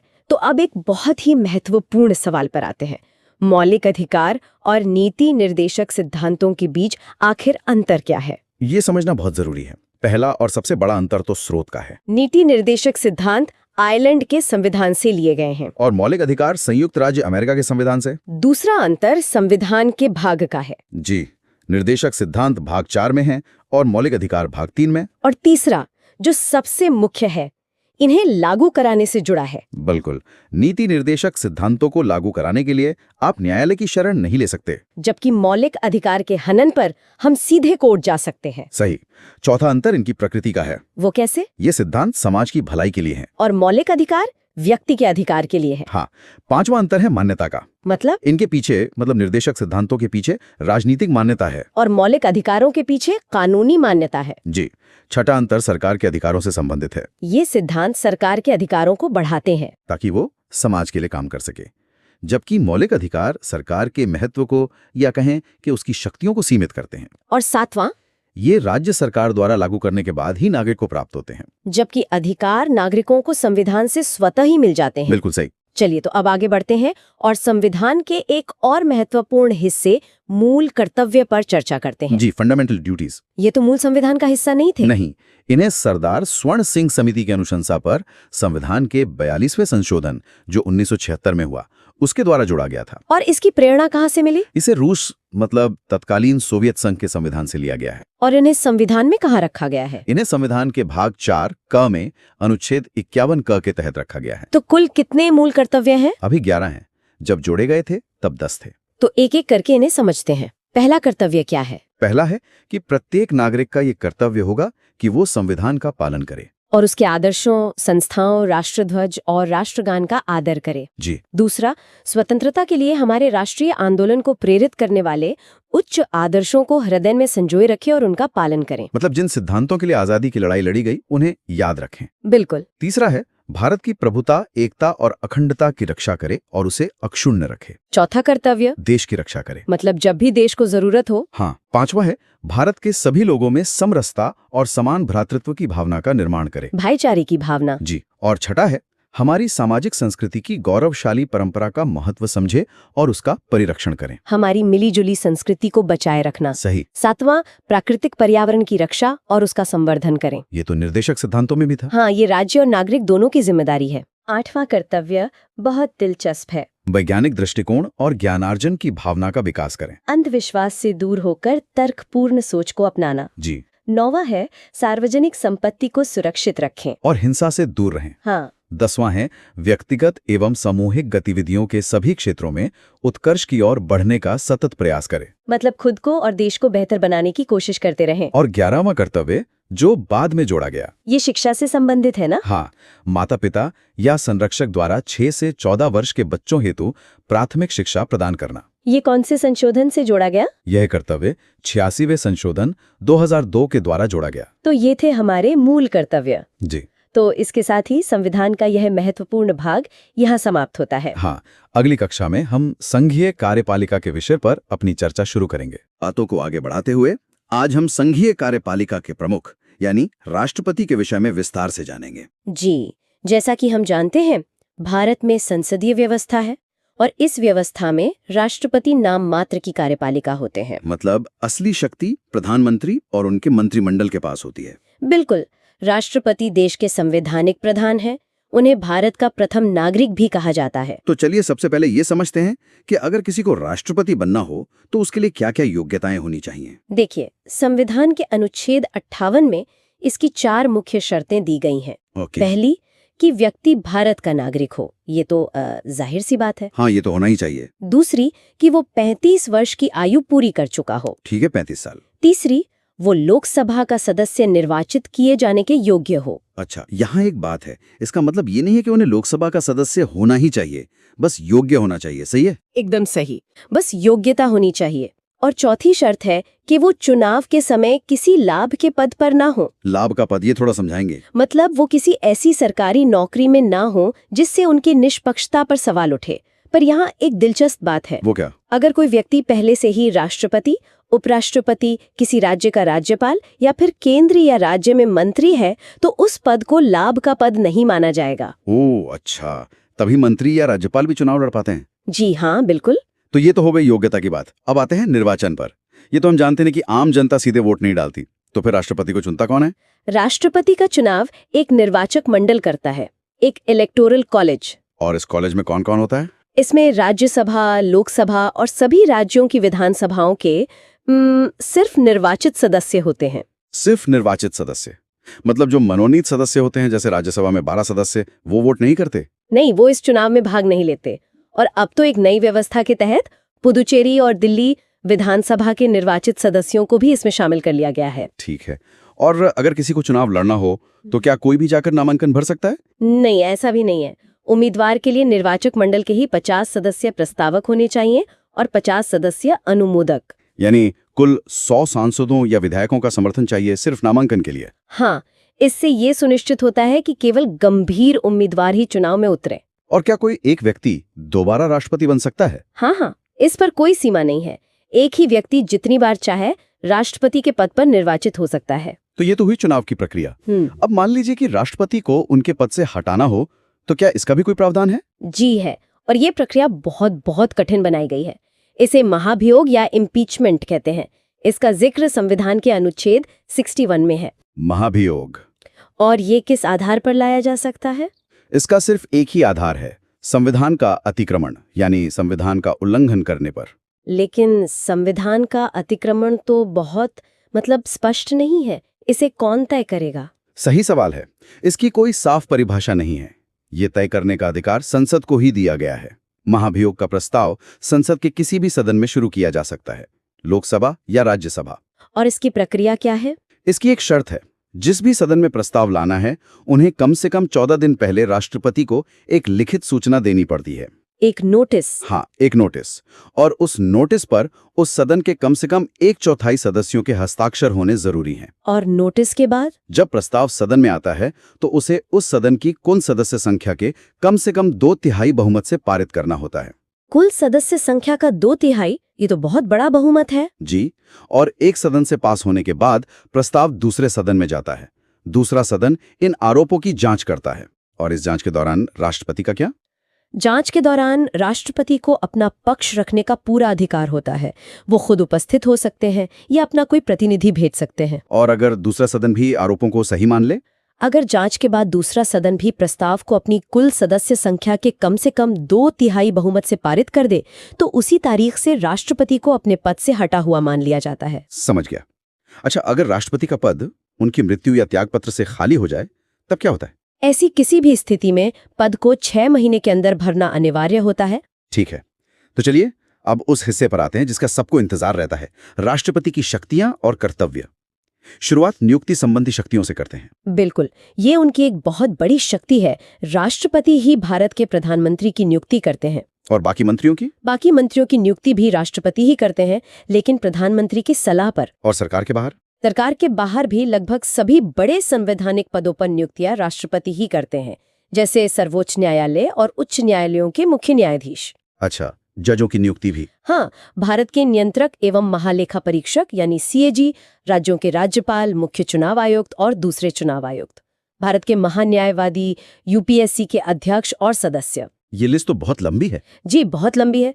वित्त आयोग, भाषा आयोग, पिछड़ा वर्ग आयोग, अल्पसंख्यक आयोग के सदस्य, भारत के राजदूत, इन सब की नियुक्ति राष्ट्रपति ही करते हैं। मतलब देश के पूरे प्रशासनिक और संवैधानिक ढांचे की चाबी एक तरह से उनके हाथ में है। आप ऐसा कह सकते हैं। अब बात करते हैं उनकी विधायी शक्तियों की। हाँ, कहा जाता है कि राष्ट्रपति संसद का एक अभिन्न अंग होते हैं। इसका क्या मतलब है? इसका मतलब है कि संसद सिर्फ लोकसभा और राज्यसभा से नहीं बनती। लोकसभा, राज्यसभा और राष्ट्रपति तीनों मिलकर संसद बनाते हैं। तो कोई भी विधेयक, कानून तभी बनता है जब उस पर राष्ट्रपति अपनी स्वीकृति दे देते हैं? बिल्कुल, उनके हस्ताक्षर के बिना कोई विधेयक, कानून नहीं बन सकता। और क्या अधिकार है उनके पास इस क्षेत्र में? उन्हें संसद के सत्र को बुलाने, सत्र खत्म करने और लोकसभा को भंग करने का भी अधिकार है। हर आम चुनाव के बाद पहले सत्र की शुरुआत और हर साल के पहले सत्र की शुरुआत राष्ट्रपति के अभिभाषण से ही होती है। मैंने ये भी सुना है कि वो कुछ सदस्यों को सीधे मनोनीत भी कर सकते हैं। जी, वो साहित्य, विज्ञान, कला और समाज सेवा में विशेष ज्ञान रखने वाले 12 व्यक्तियों को राज्यसभा के लिए मनोनीत कर सकते हैं। और लोकसभा में? लोकसभा में वे आंग्ल भारतीय समुदाय के 2 व्यक्तियों को मनोनीत कर सकते थे, अगर उन्हें लगे कि समुदाय का पर्याप्त प्रतिनिधित्व नहीं है। अच्छा, अब एक बहुत ही खास शक्ति पर आते हैं, अध्यादेश जारी करने की शक्ति। ये क्या है? ये अनुच्छेद 123 के तहत मिलती है। मान लीजिए संसद का सत्र नहीं चल रहा है और देश को किसी कानून की तत्काल जरूरत है। हाँ, कोई आपात स्थिति आ गई। तो ऐसी स्थिति में राष्ट्रपति एक अध्यादेश यानी ऑर्डिनेंस जारी कर सकते हैं और इस अध्यादेश की शक्ति और प्रभाव बिल्कुल संसद द्वारा बनाए गए कानून जैसा ही होता है। तो ये तो एक तरह से राष्ट्रपति को कानून बनाने की शक्ति दे देता है। पर यह अस्थायी है। जैसे ही संसद का सत्र शुरू होता है, उसके 6 सप्ताह के अंदर उस अध्यादेश को संसद से स्वीकृत करवाना जरूरी है। अगर ऐसा नहीं होता तो वो अध्यादेश खत्म हो जाता है। समझ गया। अब उनकी सैनिक शक्तियों की बात करते हैं। उन्हें तीनों सेनाओं का सर्वोच्च सेनापति कहा जाता है। हाँ, वे जल, थल और वायु तीनों सेनाओं के सर्वोच्च सेनापति होते हैं, लेकिन वो इस शक्ति का प्रयोग विधि द्वारा यानी सरकार की सलाह पर ही करते हैं। और राजनयिक शक्तियां, जैसे दूसरे देशों से संधि वगैरह? दूसरे देशों के साथ कोई भी समझौता या संधि राष्ट्रपति के नाम से ही की जाती है। वही दूसरे देशों में भारत के राजदूत नियुक्त करते हैं और भारत में विदेशी राजदूतों का स्वागत करते हैं। अब एक और बड़ी शक्ति है, क्षमादान की शक्ति, अनुच्छेद 72। क्या राष्ट्रपति किसी की भी सजा माफ कर सकते हैं? जी, उन्हें किसी भी अपराध के लिए दोषी ठहराए गए व्यक्ति की सजा को क्षमा करने, कुछ समय के लिए टालने, सजा की प्रकृति बदलने या सजा की अवधि को कम करने की शक्ति है। मतलब फांसी की सजा को भी? हाँ, फांसी की सजा को भी उम्र कैद में बदल सकते हैं या पूरी तरह माफ भी कर सकते हैं। और आखिर में आपातकालीन शक्तियां, इमरजेंसी। संविधान में राष्ट्रपति को 3 तरह की आपातकालीन शक्तियां दी गई हैं। पहली है अनुच्छेद 352, युद्ध या सशस्त्र विद्रोह की स्थिति में राष्ट्रीय आपातकाल। ठीक है। दूसरी है अनुच्छेद 356, जिसे हम आम भाषा में राष्ट्रपति शासन कहते हैं। ये तब लगता है जब किसी राज्य में संवैधानिक तंत्र विफल हो जाता है। और तीसरी है अनुच्छेद 360, वित्तीय आपातकाल, जो देश में गंभीर आर्थिक संकट की स्थिति में लगाया जा सकता है। सौभाग्य से भारत में इसकी जरूरत आज तक नहीं पड़ी है। शक्तियों की ये लिस्ट तो सच में बहुत प्रभावशाली है, पर जब कोई बिल पास होकर उनके पास जाता है तो क्या उनके पास सिर्फ हाँ या ना कहने का विकल्प होता है? मेरा मतलब वीटो शक्तियों से है। उनके पास 3 तरह की वीटो शक्ति होती है। पहला है आत्यंतिक वीटो या एब्सोल्यूट वीटो। इसमें वो विधेयक पर अपनी राय सुरक्षित रख लेते हैं, जिससे वो बिल खत्म हो जाता है। दूसरा है निलंबनकारी वीटो या सस्पेंसिव वीटो। इसके तहत वो विधेयक को एक बार पुनर्विचार के लिए संसद को वापस भेज सकते हैं। लेकिन अगर संसद उसे फिर से पास करके भेज दे तब राष्ट्रपति को उस पर सहमति देनी ही पड़ती है। और तीसरा सबसे दिलचस्प है पॉकेट वीटो। ये क्या है? इसका मतलब है कि राष्ट्रपति विधेयक पर ना तो सहमति देते हैं, ना उसे अस्वीकृत करते हैं और ना ही वापस भेजते हैं। वो बस उसे अनिश्चित काल के लिए अपने पास लंबित रख सकते हैं। मतलब अपनी जेब में रख लेते हैं। बिल्कुल, क्योंकि संविधान में कोई समय सीमा नहीं है कि उन्हें कितने दिन में फैसला लेना है। वाह, चलिए आखिर में इस पद से जुड़े कुछ रोचक तथ्य भी देख लेते हैं। जरूर। जैसे डॉक्टर राजेंद्र प्रसाद भारत के पहले राष्ट्रपति थे और वो एकमात्र राष्ट्रपति हैं जो लगातार 2 बार चुने गए। हाँ। डॉक्टर एस राधाकृष्णन लगातार 2 बार उपराष्ट्रपति और 1 बार राष्ट्रपति रहे और केवल वीवी गिरी के निर्वाचन के समय दूसरे चक्र की मतगणना करनी पड़ी थी। और नीलम संजीव रेड्डी का किस्सा भी बड़ा अनोखा है। हाँ, वे एक बार चुनाव हार गए थे और फिर बाद में निर्विरोध राष्ट्रपति निर्वाचित हुए। और भारत की प्रथम महिला राष्ट्रपति वो थीं प्रतिभा देवी सिंह पाटिल। और एक दुखद तथ्य ये भी है कि डॉक्टर जाकिर हुसैन और फखरुद्दीन अली अहमद 2 राष्ट्रपतियों की मृत्यु उनके कार्यकाल के दौरान ही हो गई थी। तो आज की चर्चा से ये तो साफ है कि राष्ट्रपति का पद सिर्फ एक औपचारिक पद नहीं है, भले ही वो अपनी ज्यादातर शक्तियों का इस्तेमाल मंत्रिमंडल की सलाह पर करते हैं, लेकिन संविधान के संरक्षक के रूप में उनकी भूमिका बहुत अहम है। बिल्कुल, वे उस धुरी की तरह हैं जिसके चारों ओर देश का शासन तंत्र घूमता है। तो आज की कक्षा हम यहीं समाप्त करते हैं। अगली कक्षा